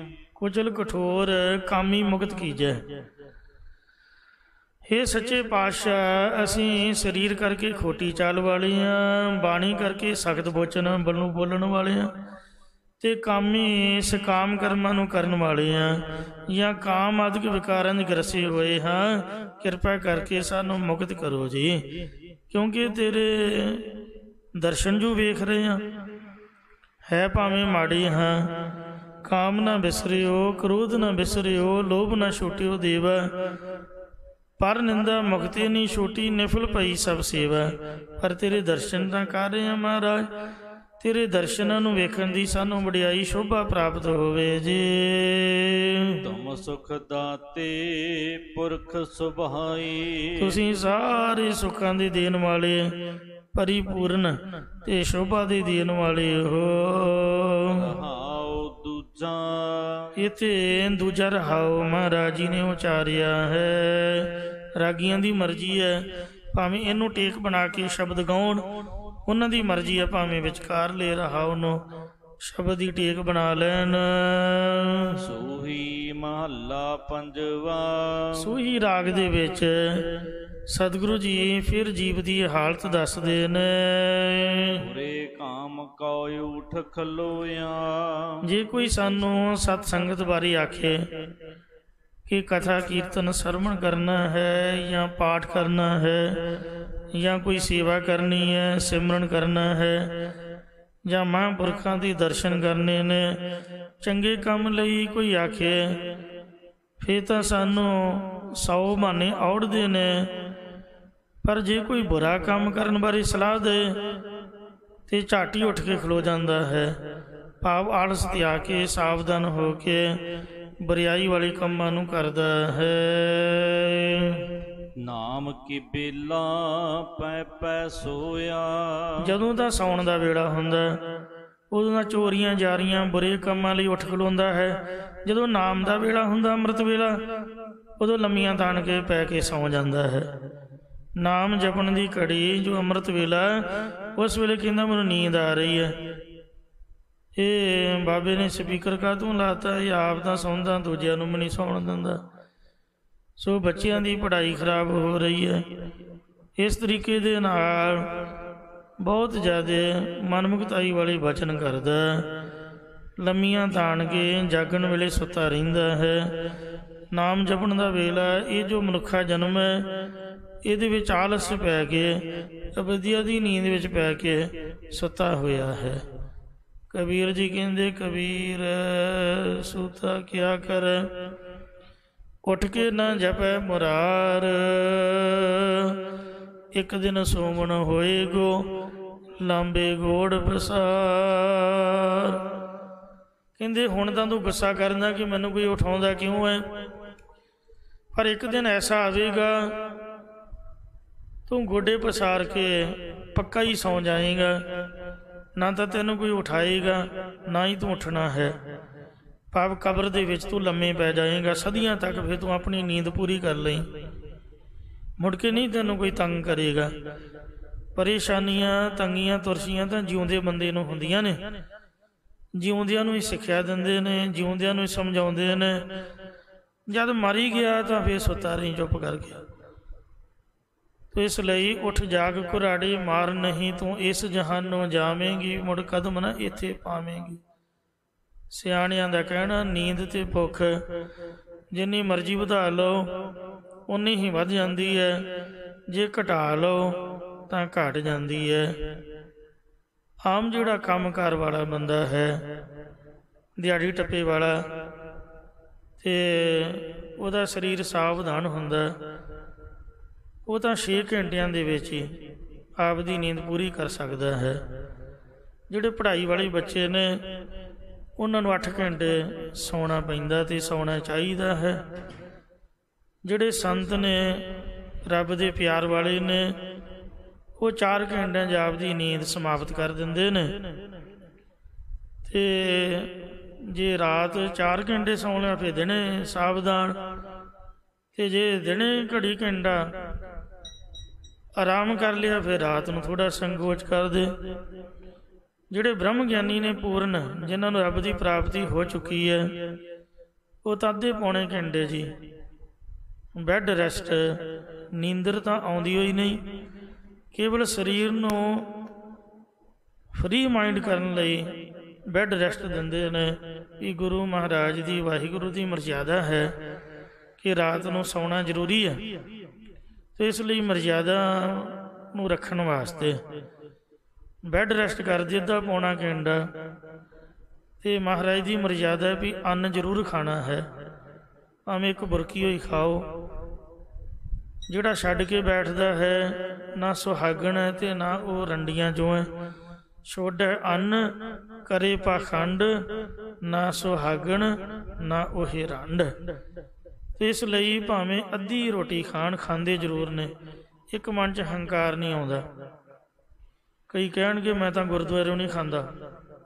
ਬੰਦਾ ਪੁੱਛੇ ਵੀ ਕਿੱਥੋਂ ਖਾਣਾ? ਆਪਦੇ ਘਰੋਂ। ਤੇਰਾ ਘਰ ਕਿੱਥੋਂ ਬਣ ਗਿਆ ਬਈ? ਕਦੋਂ ਕਦਾ ਬਣਾਇਆ ਤੂੰ? ਦੱਸੇਗਾ ਭਲਾ? ਕਿੰਨੀਆਂ ਅਰਦਾਸਾਂ ਕੀਤੀਆਂ ਈ? ਕਿੰਨੀ ਵਾਰੀ ਮੰਗਿਆ ਤੂੰ? ਕਿਹਦੇ ਕੋਲ ਮੰਗ ਕੇ ਲਿਆ? ਰਸੋਈ ਵੀ ਤਾਂ ਗੁਰਦੁਆਰੇ ਨੇ ਭਰੀ ਹੋਈ ਹੈ ਨਾ। ਅਰਦਾਸਾਂ ਕਰ ਕਰਕੇ ਮਹਾਰਾਜ ਨੇ ਬਰਕਤ ਪਾਈ ਹੈ। ਤੋ ਇਹ ਮਨ 'ਚ ਮਾਣ ਨਹੀਂ ਕਰਨਾ ਚਾਹੀਦਾ। ਜਿੱਥੋਂ ਮਰਜ਼ੀ ਖਾਏ, ਹੈ ਗੁਰਦੁਆਰੇ ਦਾ ਹੀ ਹੈ। ਤੋ ਇਸ ਵਾਸਤੇ ਮਨ 'ਚ ਹੰਕਾਰ ਨਾ ਆਏ। ਲੰਗਰ 'ਚ ਬਹੁਤ ਜ਼ਰੂਰ, ਭਾਵੇਂ ਇੱਕ ਘੁੱਟ ਚਾਹ ਦਾ ਪੀ ਕੇ ਜਾਓ। ਸੋ ਭਾਂਡਾ ਭਾਵੇਂ ਇੱਕ ਹੀ ਮਾਂਜੋ, ਪਰ ਸੇਵਾ ਵੀ ਜ਼ਰੂਰ ਕਰੋ। ਬੁਰਕੀ ਭਾਵੇਂ ਇੱਕੋ ਹੀ ਛਕੋ, ਅੱਧੀ ਛਕੋ, ਅੱਧੀ ਭਾਵੇਂ ਦੂਜੇ ਨੂੰ ਦੇ ਦਿਓ, ਪਰ ਖਾਓ ਜ਼ਰੂਰ, ਕਿਉਂਕਿ ਮਨ 'ਚ ਕਿਤੇ ਮਾਨ ਨਾ ਆਵੇ। ਤੇ ਇਸ ਵਾਸਤੇ ਸੱਚੇ ਪਾਤਸ਼ਾਹ ਕਿਰਪਾ ਕਰਨ, ਮਨ ਤੋਂ ਮਤ ਮਾਣ ਕਰੇ, ਜੇ ਹਉ ਕਿਛ ਜਾਣਦਾ ਗੁਰਮੁਖ ਨਿਮਾਣਾ ਹੋ। ਤੋ ਮਹਾਰਾਜ ਦਾ ਦਸਵੰਧ ਜਿਹੜਾ ਬਣਦਾ ਹੈ, ਗੁਰੂ ਸਾਹਿਬ ਦੀ ਗੋਲਕ 'ਚ ਭੇਟਾ ਕਰੀਏ। ਜੋ ਅੰਨ ਦਾਣਾ ਸੱਚੇ ਪਾਤਸ਼ਾਹ ਨੇ ਸਾਨੂੰ ਆਪ ਦੇ ਘਰ ਵਿੱਚ ਦਿੱਤਾ, ਉਹਦੇ 'ਚੋਂ ਤਿਲ ਫੁੱਲ ਲਿਆ ਕੇ ਗੁਰੂ ਸਾਹਿਬ ਦੇ ਚਰਨਾਂ ਵਿੱਚ ਮੱਥਾ ਰੱਖੀਏ। ਅਰਦਾਸ ਬੇਨਤੀ ਕਰੀਏ ਵੀ ਮਹਾਰਾਜ ਬਰਕਤ ਪਾ, ਜਿੱਥੇ ਮਰਜ਼ੀ ਦੇ, ਭਾਵੇਂ ਇੱਥੇ ਦੇ ਤੇ ਭਾਵੇਂ ਜਿੱਥੇ ਮਰਜ਼ੀ ਦੇ, ਤੇ ਪਰ ਅਸੀਂ ਤੇਥੋਂ ਹੀ ਮੰਗਦੇ ਰਹੀਏ ਤੇ ਤੂੰ ਸਾਨੂੰ ਦਿੰਦਾ ਰਹੇ। ਤੋ ਇੰਜ ਇਹ ਸਨਮੁਖਤਾਈ ਵਾਲੀਆਂ ਬਾਤਾਂ ਨੇ। ਪਰ ਜਿਹੜੇ ਮਨਮੁਖ ਹਨ, ਉਹ ਸੇਵਾ ਸਿਮਰਨ ਤੋਂ ਕੰਨੀ ਕਤਰਾਉਂਦੇ ਹੋਏ ਆਪਦੇ ਮਨ ਦੇ ਵਿੱਚ ਮਾਣ ਕਰਦੇ ਹਨ।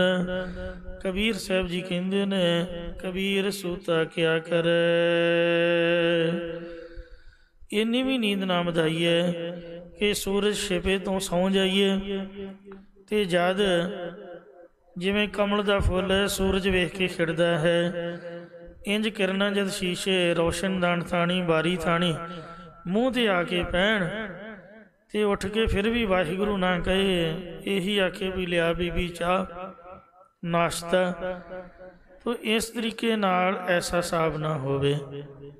ਕਬੀਰ ਸੂਤਾ ਕਿਆ ਕਰੇ, ਜਾਗ ਰੋਏ ਪੈ ਦੁੱਖ, ਕਹਿੰਦੇ ਜਾ ਕੇ ਆਪਣੇ ਦੁੱਖਾਂ ਨੂੰ ਰੋਵੋ। ਜਿਹੜਾ ਮੌਤ ਤੋਂ ਬਾਅਦ ਜੰਮਣ ਮਰਨ ਦਾ ਦੁੱਖ ਪੈਣਾ ਹੈ, ਕਬੀਰ ਸੂਤਾ ਕਿਆ ਕਰੇ, ਜਾਗ ਰੋਏ ਪੈ ਦੁੱਖ, ਜਾਕਾ ਬਾਸਾ ਗੋਰ ਮੈਂ, ਸਾਡਾ ਨਿਵਾਸ ਕਬਰ ਦੇ ਵਿੱਚ ਹੈ, ਸੋ ਕਿਉਂ ਸੋਵੇ ਸੁੱਖ। ਜਿਹੜਾ ਕਬਰ ਦੇ ਵਿੱਚ ਸੁੱਤਾ ਹੋਵੇ, ਉਹਨੂੰ ਸੁੱਖ ਕਾਹਦਾ ਹੈ? ਮਤਲਬ ਅੱਜ ਭਲਕੇ ਕਬਰ ਉਡੀਕਦੀ ਹੈ। ਕਬੀਰ ਗੋਰ ਨਮਾਨੀ ਛੱਡ ਕਰੇ, ਨਿਘਰਿਆਂ ਘਰ ਆਓ। ਆ ਜਾਓ ਬਾਈ, ਆ ਜਾਓ, ਜਲਦੀ ਆਓ। ਤੁਹਾਡਾ ਘਰ ਨਹੀਂ ਜੇ ਕੋਈ ਵੀ। ਜਿੰਨੀਆਂ ਮਰਜ਼ੀ ਕੋਠੀਆਂ, ਜਿੰਨੀਆਂ ਮਰਜ਼ੀ ਕਾਰਾਂ, ਜਿੰਨੇ ਮਰਜ਼ੀ ਬੈੱਡਰੂਮ, ਜਗ੍ਹਾ 3.5 ਹਾਥੀ ਕੰਮ ਆਉਣੀ ਹੈ, ਉਹ ਵੀ ਕਬਰ ਤੇ ਮੜੀ ਦੇ ਵਿੱਚ। ਆ ਜਾਓ ਭਾਈ, ਛੱਡ ਕਰੇ, ਆਵਾਜ਼ਾਂ ਮਾਰਦੀ ਹੈ। ਫਰੀਦ ਕਹਿੰਦਾ, ਤੇ ਫਰੀਦਾ ਗੋਰ ਨਵਾਣੀ ਛੱਡ ਕਰੇ, ਨੇ ਘਰਿਆਂ ਤੁਹਾਡਾ ਕੋਈ ਘਰ ਨਹੀਂ ਹੈ। ਇਹ ਘਰ ਇਹੀ ਹੈ ਜਿਹੜਾ ਜਿੱਥੇ ਮੈਂ ਆਵਾਜ਼ ਮਾਰ ਰਹੀ ਹਾਂ। ਨੇ ਘਰਿਆਂ ਹੇ ਬੇਘਰਿਆ ਘਰ ਆਓ। ਇਹ ਮੜੀ ਰੂਪ ਘਰ ਦੇ ਵਿੱਚ ਜਲਦੀ ਆ ਜਾ। ਹਰ ਜੀਓ ਕਾਲ ਸਦਾ ਸਿਰ ਉੱਪਰ ਠੰਡ, ਸਿਰ ਦੇ ਉੱਪਰ ਮੌਤ ਖੜੀ ਹੈ। ਹਰ ਜੀਓ ਕਾਲ ਸਦਾ ਸਿਰ ਉੱਪਰ ਠੰਡ, ਜਨਮ ਜਨਮ ਮਹਿਰਾਈ, ਜੋ ਜਨਮਾਂ ਜਨਮਾਂਤਰਾਂ ਦੀ ਸਾਡੀ ਵੈਰਨ ਬਣੀ ਹੋਈ ਹੈ। ਇਸ ਤੋਂ ਬਚਣ ਵਾਸਤੇ ਸੌਣਾ ਘੱਟ ਕਰੋ ਤੇ ਮਹਾਰਾਜ ਦਾ ਭਜਨ ਵਧਾ ਦਿਓ। ਜਾਗ ਲੈ ਹੋ ਰੇ ਮਨਾ ਜਾਗ ਲੈ ਹੋ, ਕਹਾਂ ਗਾਫਲ ਸੋਇਆ।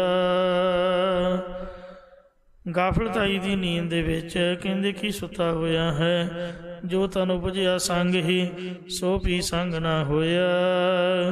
ਜਿਹੜਾ ਸਰੀਰ ਤੇਰੇ ਨਾਲ ਪੈਦਾ ਹੋਇਆ ਸੀ, ਉਹ ਵੀ ਤੇਰੇ ਨਾਲ ਅੰਤ ਨੂੰ ਨਹੀਂ ਗਿਆ।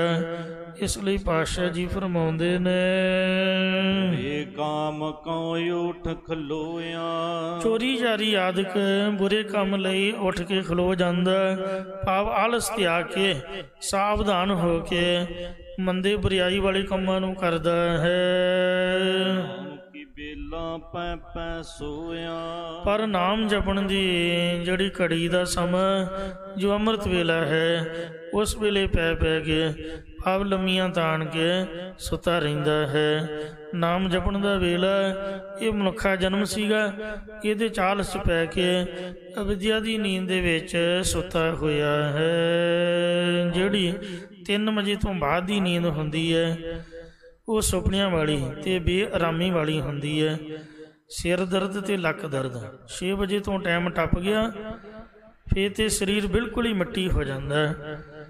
ਸੋ ਜਿਹਨੇ ਸਾਵਧਾਨੀ ਕਰਨੀ ਹੈ ਉਹ 3-4 ਵਜੇ ਤੱਕ ਚੜ੍ਹਦੀ ਕਲਾ 'ਚ ਹੋ ਜਾਏ ਅਤੇ ਫਿਰ ਸਰੀਰ ਸਾਵਧਾਨ ਰਹਿੰਦਾ ਹੈ।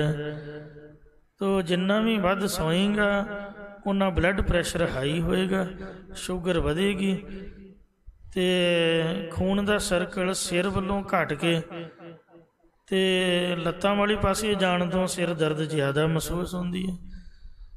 ਤੋ 3 ਵਜੇ ਉੱਠ ਕੇ ਸੈਰ ਆਦਿ ਕਰਨ ਤੋਂ ਅਤੇ ਇਸ਼ਨਾਨ ਪਾਣ ਕਰਨ ਤੋਂ ਮਹਾਰਾਜ ਨੇ ਗਰੰਟੀ ਲਿਖ ਕੇ ਦਿੱਤੀ ਹੈ ਕਿ ਤੰਦਰੁਸਤੀ ਦੀ ਸਭ ਤੋਂ ਵੱਡੀ ਨਿਸ਼ਾਨੀ, ਇਹ ਵੱਡਾ ਖਜ਼ਾਨਾ ਹੈ ਕਿ ਉੱਠ ਕੇ ਅੰਮ੍ਰਿਤ ਵੇਲੇ ਇਸ਼ਨਾਨ ਕਰੋ। ਸੋਰਠ ਮਹੱਲਾ ਪੰਜਵਾ। ਕਰ ਇਸ਼ਨਾਨ। ਅੱਜ ਕੱਲ੍ਹ ਸਾਡੇ ਕਮਰਿਆਂ 'ਚ ਹੀ ਬਾਥਰੂਮ ਹੋਣ ਕਰਕੇ ਗੁਆਂਢੀਆਂ ਨੂੰ ਪਤਾ ਹੀ ਨਹੀਂ ਲੱਗਦਾ ਵੀ ਬੰਦਾ ਕਦੋਂ ਉੱਠਿਆ। ਪਹਿਲਾਂ ਸ਼ਰਮੋ ਸ਼ਰਮੀ 5 ਵਜੇ ਤਾਂ ਉੱਠ ਹੀ ਪਈਦਾ ਸੀ, ਕਿਉਂਕਿ ਬਾਹਰ ਜਾਣਾ ਪੈਂਦਾ ਸੀ। ਸਾਰੇ ਵਹਿੰਦੇ ਸੀ ਵੀ ਬਾਬਾ ਅੰਮ੍ਰਿਤ ਇਹਨੇ ਛਕਿਆ ਹੋਇਆ, ਸਿਰ 'ਤੇ ਕਿਰਪਾਨ ਬੰਨੀ ਹੈ ਅਤੇ ਉੱਠਿਆ 6 ਵਜੇ ਆ। ਵੇਖਣ ਵਾਲਾ ਕੀ ਆਖੂਗਾ। ਅਤੇ ਅੱਜ ਕੱਲ੍ਹ ਬੰਦਾ ਤਿਆਰ ਹੋ ਕੇ ਕਮਰੇ 'ਚੋਂ ਨਿਕਲਦਾ। ਇਸ ਲਈ ਕਮਰਿਆਂ ਨੇ ਵੀ, ਸੁੱਖ ਨੇ ਵੀ ਆਲਸ ਵਧਾ ਦਿੱਤਾ ਹੈ। ਪੁਰਾਣਾ ਟਾਈਮ ਸੀਗਾ, ਬਾਹਰ ਉੱਠ ਕੇ ਜਾਣਾ, ਖੂਹਾਂ 'ਤੇ ਨਹਾਉਣਾ, ਅਤੇ ਘਰਾਂ ਦੇ ਵਿੱਚ ਪਾਣੀ ਦਾ ਪ੍ਰਬੰਧ ਨਹੀਂ ਸੀ ਹੁੰਦਾ। ਸਾਂਝਾ ਨਲਕਾ, ਕੋਈ ਟੂਟੀ ਹੋਣੀ, ਖੂਹਾਂ ਆਦਿਕਾਂ ਬੰਬੀਆਂ 'ਤੇ। ਇਸ ਵਾਸਤੇ ਉਹ ਵੀ ਇੱਕ ਵਧੀਆ ਤਰੀਕਾ ਸੀਗਾ। ਸੋ ਮਹਾਰਾਜ ਕਹਿੰਦੇ, ਭਾਈ ਤੂੰ ਉੱਠਦਾ ਕਿਉਂ ਨਹੀਂ ਹੈ, ਕਿਉਂ ਸੁੱਤਾ ਪਿਆ ਹੈ। ਸੋ ਅੰਮ੍ਰਿਤ ਵੇਲਾ ਸੱਚ ਨਾਉ ਵਡਿਆਈ ਵਿਚਾਰ, ਕਰਮੀ ਆਵੇ ਕੱਪੜਾ ਨਦਰੀ ਮੁਖ ਦੁਆਰ। ਸਿੱਧਾ ਨੇ ਗੁਰੂ ਸਾਹਿਬ ਨੂੰ ਬੇਨਤੀ ਕੀਤੀ, ਪਹਿਲੇ ਪਾਤਸ਼ਾਹ ਸ੍ਰੀ ਗੁਰੂ ਨਾਨਕ ਦੇਵ ਮਹਾਰਾਜ ਦੇ ਚਰਨਾਂ 'ਚ, ਕਿ ਸੱਚੇ ਪਾਤਸ਼ਾਹ ਸਾਡੇ 2 ਸਵਾਲ ਹਨ, ਆਪ ਕਿਰਪਾ ਕਰਕੇ ਦੱਸੋ। ਫਿਰ ਕਿ ਅੱਗੇ ਰੱਖੀਏ ਜਿਤ ਦਿਸੈ ਦਰਬਾਰ। ਬੌੜੋਂ ਮੁੜ ਕੇ ਵਾਹਿਗੁਰੂ ਜੀ ਦੇ ਚਰਨਾਂ ਦੇ ਵਿੱਚ ਕਿਹੜੀ ਭੇਟਾ ਰੱਖ ਕੇ ਮੱਥਾ ਟੇਕੀਏ ਜਿਸ ਨਾਲ ਕਿ ਉਹਦੇ ਦਰਬਾਰ ਦੇ, ਸੱਚਖੰਡ ਦੇ ਦਰਸ਼ਨ ਹੋ ਜਾਣ। ਇਹ ਪਹਿਲਾ ਸਵਾਲ ਹੈ। ਦੂਜਾ ਸਵਾਲ ਇਹ ਹੈ ਕਿ ਮੋਹ ਕੇ ਬੋਲਣ ਬੋਲੀਏ ਜਿਤ ਸੁਣ ਧਰੇ ਪਿਆਰ। ਆਪਣੇ ਮੂੰਹ ਦੇ ਨਾਲ ਕਿਹੜੇ ਬੋਲਾਂ ਨੂੰ ਬੋਲੀਏ ਜਿਸ ਬੋਲਾਂ ਨੂੰ ਸੁਣ ਕੇ ਵਾਹਿਗੁਰੂ ਸਾਡੇ ਨਾਲ ਪਿਆਰ ਕਰੇ। ਕਿਉਂਕਿ ਕਿਸੇ ਨੂੰ ਮਿਲਣ ਜਾਈਏ ਉਹਦੇ ਸੁਭਾਅ ਬਾਰੇ ਪਤਾ ਹੋਣਾ ਚਾਹੀਦਾ ਕਿ ਉਹ ਚੀਜ਼ ਕਿਹੜੀ ਪਸੰਦ ਕਰਦਾ। ਕਿਸੇ ਦਾ ਬਰਥਡੇ ਹੈ ਜਾਂ ਕੋਈ ਕਿਸੇ ਦੀ ਐਨੀਵਰਸਰੀ ਹੈ ਜਾਂ ਕਿਸੇ ਨੇ ਕੋਈ ਆਪ ਦਾ ਕੋਈ ਦਿਨ ਮਨਾਇਆ, ਆਪਾਂ ਵੇਖਦੇ ਹਾਂ ਵੀ ਉਹਨੂੰ ਕਿਹੜੀ ਚੀਜ਼ ਦੀ ਲੋੜ ਹੈ। ਹੁਣ ਲੋੜ ਤਾਂ ਮਹਾਰਾਜ ਨੂੰ ਹੈ ਨਹੀਂ ਕੋਈ, ਫਿਰ ਸੁਭਾਅ ਦਾ ਪਤਾ ਹੋਣਾ ਚਾਹੀਦਾ ਵੀ ਉਹਦਾ ਸੁਭਾਅ ਕਿਹੜੀ ਚੀਜ਼ ਨੂੰ ਪਸੰਦ ਕਰਦਾ। ਲੋੜ ਤਾਂ ਭਾਵੇਂ ਨਹੀਂ, ਪਰ ਅਸੀਂ ਉਹਦੇ ਨਾਲ ਪ੍ਰੇਮ ਜਣਾਉਣਾ, ਉਹਨੂੰ ਕੋਈ ਭੇਟਾ ਦੇਣੀ ਹੈ ਜਿਹਦੇ ਨਾਲ ਸਾਡੇ 'ਤੇ ਖੁਸ਼ੀ ਕਰੇ। ਉਹਦਾ ਸੁਭਾਅ ਕੈਸਾ ਹੈ, ਕਿਹੜੀ ਚੀਜ਼ ਲੈ ਕੇ ਉਹ ਖੁਸ਼ ਹੋਏਗਾ। ਫਿਰ ਦੂਜਾ, ਉਹਦੇ ਨਾਲ ਗੱਲਬਾਤ ਕਿਵੇਂ ਕਰੀਏ ਕਿ ਉਹ ਕਿਹੜੀ ਗੱਲ 'ਤੇ ਸਾਡੇ 'ਤੇ ਪ੍ਰਸੰਨ ਹੋਏ। ਤਾਂ ਸਤਿਗੁਰੂ ਨਾਨਕ ਦੇਵ ਜੀ ਮਹਾਰਾਜ ਨੇ ਕੋਈ ਪੰਕਤੀ ਵਿੱਚ ਉੱਤਰ ਦਿੱਤਾ ਕਿ ਅੰਮ੍ਰਿਤ ਵੇਲਾ, ਜੋ ਅੰਮ੍ਰਿਤ ਵੇਲੇ ਉੱਠ ਕੇ ਭਜਨ ਕਰਨਾ ਹੈ, ਵਾਹਿਗੁਰੂ ਵਾਹਿਗੁਰੂ ਦਾ ਸਿਮਰਨ ਕਰਨਾ, ਜਾਂ ਮੂਲ ਮੰਤਰ ਦੀਆਂ ਮਾਲਾ ਫੇਰਨੀਆਂ, ਜਾਂ 5 ਬਾਣੀਆਂ ਦਾ ਪਾਠ ਕਰਕੇ ਇਹ ਭੇਟਾ ਲੈ ਕੇ ਗੁਰਦੁਆਰੇ ਆਉਣਾ ਹੈ। ਆਟਾ ਤਾਂ ਸਾਰੇ ਹੀ ਚੜਾਉਂਦੇ ਨੇ, ਕਣਕ, ਘਿਓ, ਜੋ ਰਸਤ ਪਾਣੀ ਹੈ, ਇਹ ਤਾਂ ਕਾਮਨ ਚੀਜ਼ਾਂ, ਦੁੱਧ ਪਦਾਰਥ ਆਦਿਕ, ਇਹ ਤਾਂ ਆਉਂਦੇ ਜਾਂਦੇ ਸਾਰੇ ਹੀ ਚੜਾਉਂਦੇ ਨੇ, ਪਰ ਬਾਣੀ ਕੋਈ ਵਿਰਲਾ ਵਾਂਝਾ ਪੜ੍ਹਦਾ। ਅਤੇ ਇਸ ਲਈ ਜਿਹੜਾ ਘਰੋਂ ਬਾਣੀ ਪੜ੍ਹ ਕੇ, ਨਿਤਨੇਮ ਕਰਕੇ ਜਾਂ ਸਿਮਰਨ ਕਰਕੇ ਇਹ ਭੇਟਾ ਲੈ ਕੇ ਮਹਾਰਾਜ ਦੇ ਚਰਨਾਂ ਵਿੱਚ ਹਾਜ਼ਰ ਹੋਣਾ ਹੈ, ਜਾਂ ਅਰਦਾਸ ਤੱਕ ਗੁਰੂ ਘਰ ਦੇ ਨਿਤਨੇਮ ਹਾਲ ਵਿੱਚ ਬੈਠ ਕੇ ਭਜਨ ਬੰਦਗੀ ਨਿਤਨੇਮ ਕਰਕੇ ਅਰਦਾਸ ਵਕਤ ਮਹਾਰਾਜ ਦੇ ਦਰਸ਼ਨਾਂ ਦੇ ਵਿੱਚ ਸ਼ਾਮਲ ਹੋਣਾ। ਇਹ ਭੇਟਾ ਲੈ ਕੇ ਅਰਦਾਸ ਕਰਨੀ ਅੰਮ੍ਰਿਤ ਵੇਲੇ ਦੇ ਕੀਤੇ ਨਿਤਨੇਮ ਤੇ ਭਜਨ ਦੇ, ਇਹ ਸਭ ਤੋਂ ਉੱਤਮ ਭੇਟਾ ਹੈ ਜਿਹਦੇ ਨਾਲ ਮਹਾਰਾਜ ਦੇ ਦਰਸ਼ਨ ਹੁੰਦੇ ਨੇ। ਤੇ ਵਡਿਆਈ ਵਿਚਾਰ, ਆਪਦੇ ਮੂੰਹ ਤੋਂ ਵਾਹਿਗੁਰੂ ਦੀਆਂ ਵਡਿਆਈਆਂ ਦੀ ਵਿਚਾਰ ਕਰਨੀ, ਇਹ ਬਚਨ ਬੋਲਣ ਤੋਂ ਵਾਹਿਗੁਰੂ ਜਲਦੀ ਪ੍ਰਸੰਨ ਹੁੰਦਾ ਹੈ। ਤੋ ਇਸ ਲਈ ਇਹ ਮਹਾਰਾਜ ਸੱਚੇ ਪਾਤਸ਼ਾਹ ਜੀ ਨੇ ਹੁਕਮ ਕੀਤਾ ਹੈ। ਕਹਿੰਦੇ ਨੇ ਪਹਿਲੇ ਪਹਿਰੇ ਫੁੱਲੜ ਫਲ ਪੀ ਪਛਾ ਰਾਤ, ਜੋ ਜਗਨ ਲਹਨ ਸੇ ਸਾਈਂ ਕੰਨੋਂ ਦਾਤ। ਜਿਹੜਾ ਪਹਿਲੇ ਪਹਿਰ ਰਾਤ ਦੇ 10 ਵਜੇ ਤੱਕ ਤਾਂ ਨੀਂਦਰ ਆਉਂਦੀ ਹੋਈ ਨਹੀਂ, ਲੰਮੇ ਪੈ ਵੀ ਜਾਈਏ ਤੇ ਤਾਂ ਵੀ 10 ਵਜੇ ਤੱਕ ਤਾਂ ਬੰਦਾ ਜਾਗਦਾ ਹੀ ਰਹਿੰਦਾ। ਕਿੰਨਾ ਚੰਗਾ ਹੋਵੇ ਜੀ ਚੌਂਕੜਾ ਮਾਰ ਕੇ ਆਪਦੇ ਆਸਣ 'ਤੇ ਬੈਠ ਕੇ ਸਰਾਣੇ ਵੱਲ ਮੂੰਹ ਕਰਕੇ ਕੀਰਤਨ ਸੋਹਲਾ ਪੜ੍ਹਨ ਤੋਂ ਬਾਅਦ ਵਾਹਿਗੁਰੂ ਵਾਹਿਗੁਰੂ ਕਰਦੇ ਹੋਏ ਬਰਾਜੀਏ। ਪਹਿਲਾਂ ਨੀਂਦ ਆ ਗਈ ਤਾਂ ਪਹਿਲਾਂ ਸੌਂ ਜਾਈਏ। ਇਹ ਫੁੱਲ ਲੱਗਣ ਦੀ ਤਰ੍ਹਾਂ ਹੈ। ਫਲ ਪੀ ਪਛਾ ਰਾਤ, ਫੁੱਲ ਤੋਂ ਬਾਅਦ ਫਲ ਲੱਗਦਾ ਹੈ। ਜਿਹੜਾ ਪਿਛਲੀ ਰਾਤ 3 ਵਜੇ ਤੋਂ ਬਾਅਦ ਉੱਠ ਕੇ ਭਜਨ ਕਰਨਾ, ਇਹ ਫਲ ਲੱਗਣ ਦੀ ਤਰ੍ਹਾਂ ਹੈ। ਜਿਹੜੇ ਜਾਗਦੇ ਨੇ ਉਹ ਸਾਈਂ ਦੀਆਂ ਦਾਤਾਂ ਪ੍ਰਾਪਤ ਕਰਦੇ ਨੇ। ਦਾਤੀ ਸਾਹਿਬ ਸੰਦੀਆਂ ਕਿਆ ਚੱਲੇ ਤਿਸ ਨਾਲ, ਇੱਕ ਜਾਗੰਦੇ ਨਾ ਲਹਿਣ, ਇੱਕ ਨਾ ਸੁੱਤਿਆਂ ਦੇ ਉਠਾਲ। ਇੱਕ ਜਾਗਦੇ ਨਹੀਂ ਲੈ ਸਕਦੇ, ਇੱਕ ਸੁੱਤਿਆਂ ਨੂੰ ਮਹਾਰਾਜ ਉਠਾ ਕੇ ਦਾਤਾਂ ਬਖਸ਼ਦਾ ਹੈ। ਕਈ ਗੁਰਮੁਖ ਪਿਆਰੇ ਰਾਤ ਦੇ 12 ਵਜੇ ਉੱਠ ਕੇ 3-4 ਵਜੇ ਤੱਕ ਆਪ ਦਾ ਕੰਮ ਨਿਬੇੜ ਲੈਂਦੇ ਨੇ। 4 ਵਜੇ ਮੁੜ ਕੇ ਫਿਰ ਘੜੀ ਆਰਾਮ ਕਰਕੇ ਫਿਰ ਮਹਾਰਾਜ ਦੇ ਚਰਨਾਂ ਦੀ ਹਾਜ਼ਰੀ। ਤੇ ਕਈਆਂ ਦਾ ਇਹ ਵਿਚਾਰ ਹੈ ਕਿ ਜੇ ਬਹੁਤੀ ਥਕਾਵਟ ਹੋਵੇ ਤਾਂ ਉੱਠ 3 ਵਜੇ ਹੀ ਪਾਓ ਤੇ 2 ਘੰਟੇ ਤੱਕ ਆਪ ਦਾ ਕੰਮ ਸਮਾਪਤ ਕਰਕੇ 5-5:30 ਵਜੇ ਤੱਕ ਫਿਰ ਘੜੀ ਘੰਟਾ ਆਰਾਮ ਕਰਕੇ ਮਰਜ਼ ਵੱਲੋਂ ਵੀ ਸੱਚੇ ਤੇ ਸਰੀਰ ਦਾ ਵੀ ਆਰਾਮ ਪੂਰਾ ਕਰ ਲਿਆ। ਦਿਨ ਚੜ੍ਹੇ ਤੱਕ ਫਿਰ ਆਪਦੇ ਕੰਮਾਂ ਕਾਰਾਂ 'ਚ ਪ੍ਰਵਿਰਤ ਹੋ ਜਾਓ।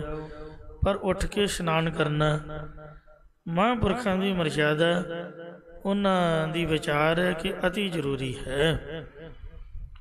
ਸੋ ਪਾਤਸ਼ਾਹ ਜੀ ਬਚਨ ਕਰਦੇ ਹਨ, ਬੁਰੇ ਕਾਮ ਕਉ ਉਠ ਖਲੋਇਆ। ਬੁਰੇ ਕੰਮ ਵਾਸਤੇ ਤਾਂ ਆਪਾਂ ਉੱਠ ਕੇ ਬੈਠੇ ਰਹਿੰਦੇ ਆ। ਸੋ ਕੋਈ ਟੀਵੀ ਆਦਿਕ ਜਾਂ ਮੋਬਾਇਲ ਆਦਿਕ 'ਤੇ ਜਿੰਨਾ ਚਿਰ ਮਰਜ਼ੀ ਭਾਵੇਂ ਵੇਖੀ ਜਾਓ, ਨੀਂਦਰ ਨਹੀਂ ਪੈਂਦੀ ਹੈ। ਪਰ ਬਾਣੀ ਪੜ੍ਹਦੀਆਂ ਸਾਰੀ ਅੱਖਾਂ ਚੋਂਦੇ ਆ ਜਾਂਦੀਆਂ ਹਨ। ਨਾਮ ਕੀ ਬੇਲਾ ਪੈ ਪੈ ਸੋਇਆ। ਜਦੋਂ ਨਾਮ ਦਾ ਵੇਲਾ ਹੁੰਦਾ ਹੈ, ਸਾਰੋ ਦਿਨ ਮਜ਼ਦੂਰੀ ਕਰੇ, ਸਾਰੀ ਦਿਹਾੜੀ ਤਾਂ ਆਪਦੀ ਰੋਜੀ ਰੋਟੀ ਵਾਸਤੇ ਮਿਹਨਤ ਮਜ਼ਦੂਰੀ ਕਰਦਾ ਹੈ। ਪਰ ਜਦ ਰਹਿ ਰਸ ਦਾ ਸਮਾਂ ਆਉਂਦਾ ਹੈ ਤਾਂ ਹਰ ਸਿਮਰਨ ਕੀ ਵੇਲਾ ਬੱਜਰ ਸਿਰ ਪਰ। ਇੰਨਾ ਸਿਰ ਫਟਣ ਲੱਗ ਪੈਂਦਾ ਜਿਵੇਂ ਸਿਰ ਉੱਪਰ ਬੱਜਰ ਸ਼ਾਸਤਰ ਇੰਦਰ ਨੇ ਮਾਰਿਆ ਹੋਵੇ। ਰਹਿ ਰਸ ਦਾ ਪਾਠ 15-20 ਮਿੰਟਾਂ ਦਾ ਨਹੀਂ ਹੋ ਸਕਦਾ। ਇੰਜ ਰਹਿਣ ਗਵਾਈ ਸੋਏ ਕੈ, ਦਿਵਸ ਗਵਾਇਆ ਖਾਏ। ਰਾਤ ਤਾਂ ਸੁੱਤੇ ਪਿਆਂ ਦੀ ਲੰਘ ਗਈ ਤੇ ਦਿਨ ਖਾਂਦਿਆਂ ਪੀਂਦਿਆਂ ਲੰਘ ਗਿਆ। ਹੀਰੇ ਜੈਸਾ ਜਨਮ ਹੈ ਕੌਡੀ ਬਦਲੇ ਜਾਏ। ਹੀਰੇ ਵਰਗਾ ਮੋਲਕ ਜਨਮ ਸੀਗਾ, ਉਹ ਸੁੱਤਿਆਂ ਪਿਆਂ ਹੀ ਤੇ ਖਾਂਦਿਆਂ ਹੀ ਲੰਘ ਗਿਆ। ਕਈਆਂ ਦਾ ਵਿਚਾਰ ਹੁੰਦਾ ਹੈ ਕਿ ਬੜੀ ਉਮਰ ਪਈ ਹੈ, ਅਜੇ ਤਾਂ ਆਪਾਂ ਬਚਪਨ ਦੇ ਵਿੱਚ ਹਾਂ ਜਾਂ ਜੇ ਜਵਾਨੀ ਵਿੱਚ ਹਾਂ। ਬੱਚਿਆਂ ਨੂੰ ਤਾਂ ਮਾਂ ਪਿਓ ਨਹੀਂ ਗੁਰਦੁਆਰੇ ਆਉਣ ਦਿੰਦੇ, ਅੰਮ੍ਰਿਤ ਨਹੀਂ ਛਕਣ ਦਿੰਦੇ। ਜਦੋਂ ਵੱਡੇ ਹੋ ਜਾਂਦੇ ਨੇ ਫਿਰ ਉਹ ਬੇਮੁਖ ਹੋ ਜਾਂਦੇ। ਫਿਰ ਆਪਾਂ ਤਰਸਦੇ ਹਾਂ ਵੀ ਉਹ ਸਾਡੇ ਆਖੇ ਲੱਗਣ, ਗੁਰੂ ਘਰ ਆਉਣ।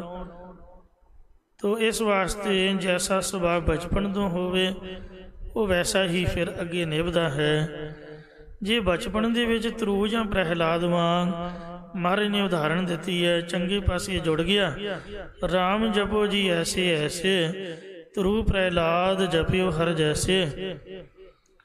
दीन दयाल भरोसे तेरे सब परिवार चढ़ाया बेड़े। जे मन भगती च परपक्क हो जाए तो फिर सारी उम्र जिथे मर्जी तुरिया फिरे, जो मर्जी करता रहे, वो भगती वाला सुभाव परपक्क होंदा है अंदरों। महाराज साहब की कृपा जी हासिल कर ली जाए तो सारी उम्र चढ़दी कला रहिंदी है। पर साडा सुभाव है जिहड़ा काम तां पहली उम्र च करना हुंदा वो पिछली उम्र च करीदा, जिहड़ा पिछली उम्र वाला है तो वो कई बार बंदा पहला सोचता है। ये उल्टा पुल्टा सब कुछ होया पिया है। सो गुरु महाराज साहब सच्चे पातशाह जी ने आख्या भी सब तो जरूरी काम है संगत करनी, गुरमति विद्या हासिल करनी, नाम की पढ़ाई पढ़नी, बाणी नूं कंठ करना ताकि नितनेम ना टुटे, ते गुरबाणी पढ़न की आदत सुभाव पाउणा। आसा महला पंजवा भई प्राप्त मानक देहुरिया, गोबिंद मिलन किए तेरी बरिया, अबर काज तेरा कहते न काम, मिल साध संगत भज केवल नाम। संगत च बैठ के मिल के कहते भजन करना सब तो जरूरी काम है, अर्जेंट वर्क जो फस्ट टाइम ते करना बनता। पर असीं फाड़ी करते हैं। जदों बंदा रह खो जाए फिर सोचता भी मैं चंगे पासे लगा, मैनू माफ़ करना। वैसे ही सुभाव है। 100 साल भी उम्र जे आपां मन्नीए तो 50 साल तो सुत्ते पियां दे लंघ जाते हैं, क्योंकि 6 घंटे तो लैके 8 घंटे के करीब करीब तो रात सौं लईदा, तो मुड़ के दिने भी जदों टाइम लगे उदों भी लक ला लईदा। 50 साल तो इस तरह माइनस कर लो, रह गए 50 साल। उहदे विचों 12 साल तो बचपन दे विच जदों सानू कोई समझ नहीं सी कि चंगा की है माड़ा की है। मैनूं तां बाणियां नहीं पता लगियां भी 5 बाणियां किहड़ियां ने, ते 5 बाणियां भी हुंदियां ने। गुटका 5 बाणियां दा संत करतार सिंह खालसा पिंडरां वाले ने छापिया सिर्फ। वो तो पहला कोई गुटका है ही नहीं सीगा, शायद पता नहीं मैनू दर्शन नहीं होए। टकसाल चों मिलिया पहली बार, जिस दे च सीरी वाइज बाणियां सीगियां ते उत्ते लिखिया होया सी 5 बाणियां। ते वो जिथों जी करना उत्थों ही पढ़न लग पैना, ना कोई दस्सण वाला ते ना पुछण दा कोई समझ ही सीगी। तो इस वास्ते पता ही नहीं सी भी चंगा की है माड़ा की है। गीता ही गीता पढ़ लेनी, रमैन ही रमैन पढ़ ली, महाभारत हथ आया वो पढ़ लिया। तो इस वास्ते कुछ पता नहीं लगा, रला गोबला कमलपुना। 12 साल 14 साल तो यूँ माइनस कर लो। कोई नितनेम नहीं, कोई सिमरन नहीं, कोई भजन नहीं, ना कोई दसन वाला, ना कोई पिंडां च किहड़ी संगत हुंदी। 12 साल तो हो गए। तो 50 दे विच 12 60 62 साल तां ही चले गए। तो साध संगत जी बाकी किन्ने क रह गए तुसीं हिसाब लो, 38 के साल। उन्हां 38 सालां दे विच 18 साल तां साडे लंघ गए डिप्लोमे ते डिग्रियां हासिल करदियां होइयां। सिर धड़ दी पूरी बाजी लगी, कई ट्यूशनां ते मारो मार भी, जिस तरह बहुत वड्डे अफसर लगना। इन्नी मुश्किल फीसां तार तार के बड़ी मुश्किल डिग्रियां डिप्लोमे और सर्टिफिकेट अजे भी भाई रुलते हैं। कोई उन्हां दी कीमत नहीं है, पढ़ाई का कोई मुल नहीं, सब दिमाग खराब करने वालियां बातां, कोई काम की गल नहीं, पुठियां गल्लां। तो इस वास्ते 18 साल हो गए, तो बाकी की बचया दसो। उहदे विच आपां दिन दे विच किन्ना कुछ करते हैं। 2 वारी तो नहाउणा पैंदा, फिर कपड़े धोवो, उहनूं प्रैस करो, सुकाओ, सोहणे बड़े बन के मीटिंगां ते जाओ, कदे विआह आ गई, शादी आ गई, कोई पार्टी, कोई कुछ। दसो टाइम की बचया। जे आप आखिए भी बड़ी उम्र पई है जी, समा तो बचया कोई नहीं। खाना पीना हसना सौना विसर गया है मरना, ਖਸਮ ਵਿਸਾਰ ਖੁਆਰੀ ਕੀਨੇ, ਤ੍ਰਿਗ ਜੀਵਨ ਨਹੀਂ ਰਹਿਣਾ। ਕਹਿੰਦੇ ਇਹੋ ਜਿਹੀ ਜ਼ਿੰਦਗੀ ਨੂੰ ਤ੍ਰਿਗਾਕਾਰ ਹੈ ਜੋ ਖਾਣ ਪੀਣ, ਹੱਸਣ ਸੌਣ, ਮੌਜ ਮਸਤੀ ਦੇ ਵਿੱਚ ਲੰਘਦੀ ਜਾ ਰਹੀ ਹੈ। ਭਜਨ ਬੰਦਗੀ ਤੋਂ ਸੋਚੀਦਾ ਵੀ ਟਾਈਮ ਲੰਘ ਹੀ ਜਾਏ ਤਾਂ ਚੰਗਾ। 100 ਬਹਾਨੇ ਕੜੀਦੇ ਨੇ, ਅੱਜ ਕਰ ਲਾਂਗੇ, ਕੱਲ੍ਹ ਕਰ ਲਾਂਗੇ, ਅਤੇ ਪਹਿਲਾਂ ਤਾਂ ਆਪ ਦੇ ਬਾਰੇ, ਫਿਰ ਆਪ ਦਾ ਟਾਈਮ ਲੰਘ ਗਿਆ, ਹੁਣ ਨਿਆਣਿਆਂ ਦਾ ਸੋਚੀਦਾ ਵੀ ਮੁੰਡੇ ਦਾ ਵਿਆਹ ਕਰ ਲਈਏ, ਕੁੜੀ ਨੂੰ ਤੋਰ ਲਈਏ। ਫਿਰ ਆਪਾਂ ਵਿਹਲੇ ਹੋ ਕੇ ਗੁਰਦੁਆਰੇ ਜਾਵਾਂਗੇ, ਫਿਰ ਗਾਤਰਾ ਪਾ ਕੇ ਅਤੇ ਸੋਹਣੇ ਬੜੇ ਤਰੀਕੇ ਨਾਲ ਗੁਟਕਾ ਫੜਾਂਗੇ। ਸੰਤ ਮਸਕੀਨ ਜੀ ਦਾ ਮੈਂ ਬਚਨ ਕਥਾ ਸੁਣਿਆ ਵੀ ਜਿਹੜਾ ਬੰਦਾ ਇਹ ਸੋਚਦਾ ਰਹਿੰਦਾ ਵੀ ਮੈਂ ਅੱਜ ਆਹ ਕੰਮ ਕਰ ਲਾਂ, ਕੱਲ੍ਹ ਨੂੰ ਨਿਤਨੇਮ ਕਰੂੰਗਾ, ਉਹ ਕੱਲ੍ਹ ਵੀ ਆ ਜਾਂਦਾ, ਫਿਰ ਕੱਲ੍ਹ ਬਾਰੇ ਹੋਰ ਕੰਮ ਨਿਕਲ ਆਉਂਦੇ। ਉਹ ਬੰਦਾ ਸਾਰੀ ਉਮਰ ਸੋਚਦਾ ਰਹਿੰਦਾ, ਸੋਚਦਾ ਰਹਿੰਦਾ, ਸੋਚਦਾ ਰਹਿੰਦਾ। ਕੀ ਸੋਚਦੇ ਆਪਾਂ? ਹੁਣ ਦਿਨ ਚੜ੍ਹ ਗਿਆ ਅਤੇ ਹੁਣ ਆਪਾਂ ਬਿੱਲ ਤਾਰ ਆਈਏ, ਕਣਕ ਪਿਆ ਲਈਏ, ਫਲਾਣਾ ਕੰਮ ਕਰ ਆਈਏ, ਫਲਾਣੇ ਨੂੰ ਮਿਲਾਈਏ, ਅਤੇ ਸ਼ਾਮਾਂ ਪਈਆਂ ਵਿਹਲੇ ਹੋ ਕੇ ਪਾਠ ਕਰਾਂਗੇ। ਸ਼ਾਮਾਂ ਵੀ ਪੈ ਗਈਆਂ, ਮੁੜ ਕੇ ਆਪਾਂ ਥੱਕ ਗਏ, ਫਿਰ ਸੋਚੀਦਾ ਵੀ ਰੋਟੀ ਰਾਟੀ ਖਾ ਕੇ ਹੁਣ ਨੀਂਦ ਆ ਗਈ ਅਤੇ ਹੁਣ ਰਾਤ ਪੈ ਗਈ, ਹੁਣ ਸੌਂ ਜਾਈਏ, ਸਵੇਰੇ ਉੱਠ ਕੇ ਕਰਾਂਗੇ। ਸਵੇਰੇ ਉੱਠਿਆ ਨਹੀਂ ਜਾਂਦਾ, ਭੱਜ ਭੁੱਜ ਕੇ ਉੱਠੀਦਾ। ਇੰਝ ਰਾਤ ਵੀ ਤੁਰੀ ਜਾਂਦੀ ਅਤੇ ਦਿਨ ਵੀ ਤੁਰਿਆ ਜਾਂਦਾ। ਕਬੀਰ ਕਾਲ ਕਰੰਤਾ ਅਬੈ ਕਰ। ਕਬੀਰ ਜੀ ਕਹਿੰਦੇ ਉਹ ਬਹਾਨੇ ਬਾਜ਼ੀਆਂ ਨਾ ਮਾਰ ਗੁਰਮੁਖਾ, ਜਿਹੜਾ ਕੱਲ੍ਹ ਕਰਨਾ ਸੋ ਅੱਜ ਕਰ, ਜਿਹੜਾ ਅੱਜ ਕਰਨਾ ਸੋ ਅਬੈ ਕਰ। ਅਬ ਕਰਤਾ ਸੋਏ ਤਾਲ, ਪਾਛੈ ਕਛੂ ਨਾ ਹੋਏਗਾ, ਜਾਓ ਸਿਰ ਪਰ ਆਵੇਗਾ। ਜਦ ਮੌਤ ਸਿਰ 'ਤੇ ਆ ਗਈ, ਮੁੜ ਕੇ ਕੱਖ ਨਹੀਂ ਹੋਣਾ। ਤੋ ਸਾਡਾ ਸੁਭਾਅ ਕੈਸਾ ਹੈ? ਅਵਸਰ ਆਪਣਾ ਬੂਝੈ ਨਾ ਆਨਾ, ਬੁਰੇ ਕਾਮ ਕੋਇ ਉਠ ਖਲੋਇਆ। ਬੁਰੇ ਮੰਦ ਕੰਮਾਂ ਦੇ ਕਰਨ ਵਾਸਤੇ ਤਾਂ ਉੱਠ ਕੇ ਖਲੋ ਜਾਂਦਾ ਹੈ। ਨਾਮ ਕੀ ਬੇਲਾ ਪੈ ਪੈ ਸੋਇਆ। ਜਦ ਨਾਮ ਜਪਣ ਦਾ ਵੇਲਾ ਸੀਗਾ, ਬੱਚਿਆਂ ਦੇ ਵਿੱਚ, ਜਵਾਨਾਂ ਵਿੱਚ ਤਾਕਤ ਜ਼ਿਆਦਾ ਹੁੰਦੀ ਹੈ, ਉਦੋਂ ਦਾ ਸੁੱਤਾ ਹੀ ਰਿਹਾ, ਨਾ ਸੇਵਾ ਕੀਤੀ, ਨਾ ਸਿਮਰਨ ਕੀਤਾ। ਅਤੇ ਜਦੋਂ ਖੂੰਡੀ ਫੜ ਲਈ, ਮਾਫ਼ ਕਰਨਾ, ਹੱਡ ਗੋਡੇ ਰਹਿ ਗਏ, ਬੈਠਾ ਵੀ ਨਹੀਂ ਜਾਂਦਾ, ਅਤੇ ਮੁੜ ਕੇ ਸੋਫਾ ਲੱਭਦਾ ਵੀ ਸੋਫਾ ਘਰ ਵਾਲਾ ਹੀ ਕਿਤੇ ਇੱਥੇ ਆ ਜਾਏ, ਬੈੱਡ ਹੀ ਆ ਜਾਏ, ਲੰਮੇ ਪੈ ਜਾਈਏ। ਤੋ ਮੁੜ ਕੇ ਸੋਚਦਾ ਵੀ ਹੁਣ ਭਜਨ ਕਰਕੇ ਪਾਰ ਉਤਾਰਾ ਹੋ ਜਾਊਗਾ। ਵੀਲ ਚੇਅਰ 'ਤੇ ਕਿੰਨਾ ਕੁ ਬੰਦਾ ਆਪ ਦਾ ਭਲਾ ਕਰ ਸਕਦਾ ਹੈ? ਮਾਫ਼ ਕਰਨਾ, ਮਹਾਰਾਜ ਤਾਂ ਦੀਨ ਦਿਆਲ ਹੈ, ਉਹ ਤਾਂ ਮਰੇ 'ਤੇ ਵੀ ਨਿਗਾਹ ਪਾ ਦੇ ਤਾਂ ਵੀ ਤਾਰ ਦਿੰਦਾ ਹੈ। ਪਰ ਸਾਡਾ ਸੁਭਾਅ ਐਸਾ ਹੈ। ਅਵਸਰ ਆਪਣਾ ਬੂਝੈ ਨਾ ਆਨਾ। ਜਦੋਂ ਤੱਕ ਤਾਂ ਲੱਤਾਂ ਚੱਲਦੀਆਂ ਸੀ, ਉਦੋਂ ਤੱਕ ਤਾਂ ਤੁਰ ਕੇ ਆਇਆ ਨਹੀਂ।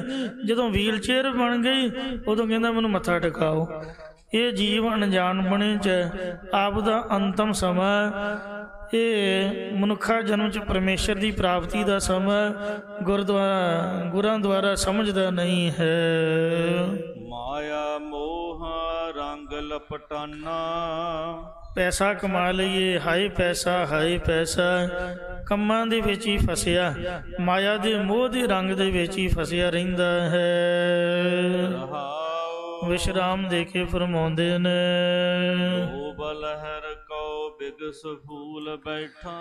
ਲੋਭ ਦੀ ਲਹਿਰ ਦੇ ਤਾਈਂ ਖੁਸ਼ੀ ਦੇ ਨਾਲ ਫੁੱਲ ਕੇ ਬੈਠ ਜਾਂਦਾ ਹੈ ਵੀ ਮੈਂ ਆਹ ਕੰਮ ਕਰੂੰ, ਮੈਨੂੰ ਆਹ ਮਿਲੂਗਾ। ਜਦੋਂ ਲਾਲਚ ਦੀ ਵਾਚਨਾ ਦਾ ਗਰਸਿਆ ਸੁਣਦਾ ਕਿ ਫਲਾਣੇ ਪਾਸੇ ਤੋਂ ਮਾਇਆ ਪਦਾਰਥ ਪ੍ਰਾਪਤ ਹੋਣਗੇ, ਤਦੋਂ ਤਿਆਰ ਪਰ ਤਿਆਰ ਹੋ ਕੇ ਬੈਠ ਜਾਂਦਾ, ਤੇ ਭਾਵੇਂ ਪਹਿਲਾਂ ਵੀ ਖਵਾ ਕੇ ਆਵੇ। ਸਾਧ ਜਨਾਂ ਕਾ ਦਰਸ਼ਨ ਡੀਠਾ। ਪਰ ਮਹਾਤਮਾ ਸ੍ਰੇਸ਼ਟ ਜਨਾਂ ਦਾ ਦਰਸ਼ਨ ਕਦੇ ਵੀ ਨਹੀਂ ਵੇਖਦਾ ਹੈ। ਕਬਹੂ ਨਾ ਸਮਝੈ ਅਗਿਆਨ ਗਵਾਰਾ। ਇਹ ਗਿਆਨ ਤੋਂ ਹੀਣਾ ਬੇਸਮਝ ਹੈ, ਕਦੇ ਵੀ ਗੁਰਮਨ ਦੁਆਰਾ ਆਪਦੇ ਸਰੂਪ ਦੀ ਲਖਤਾ ਨੂੰ ਸਮਝਦਾ ਨਹੀਂ ਹੈ।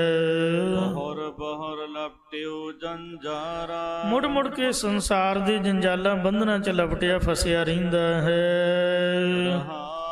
ਵਿਸ਼ਰਾਮ ਦੇ ਕੇ ਫਰਮਾਉਂਦੇ ਨੇ, ਨਾਦ ਕਰਨ ਸੁਨ ਭੀਨਾ। ਵਿਸ਼ਿਆਂ ਨੂੰ ਪੈਦਾ ਕਰਨ ਵਾਲੀਆਂ ਗੰਦੀਆਂ ਗੱਲਾਂ ਮੰਦੇ ਗੀਤਾਂ ਨੂੰ ਸੁਣ ਕੇ ਕੰਨ ਭਿੱਜ ਜਾਂਦੇ ਨੇ, ਕੰਨਾਂ ਦੁਆਰਾ ਸੁਣਨ 'ਚ ਭਿੱਜਿਆ ਰਹਿੰਦਾ ਹੈ। ਹਰ ਜਸ ਸੁਨ ਤੇ ਆਲਸ ਮਨ ਕੀਨਾ, ਪਰ ਜੇ ਕੀਰਤਨ ਸੁਣਨਾ ਹੋਵੇ ਤੇ ਮਨ 'ਚ ਦਲਿੱਦਰਪੁਣਾ ਬਿਠਾ ਕੇ ਬੈਠ ਜਾਂਦਾ, ਆਲਸ ਕਰਦਾ ਹੈ।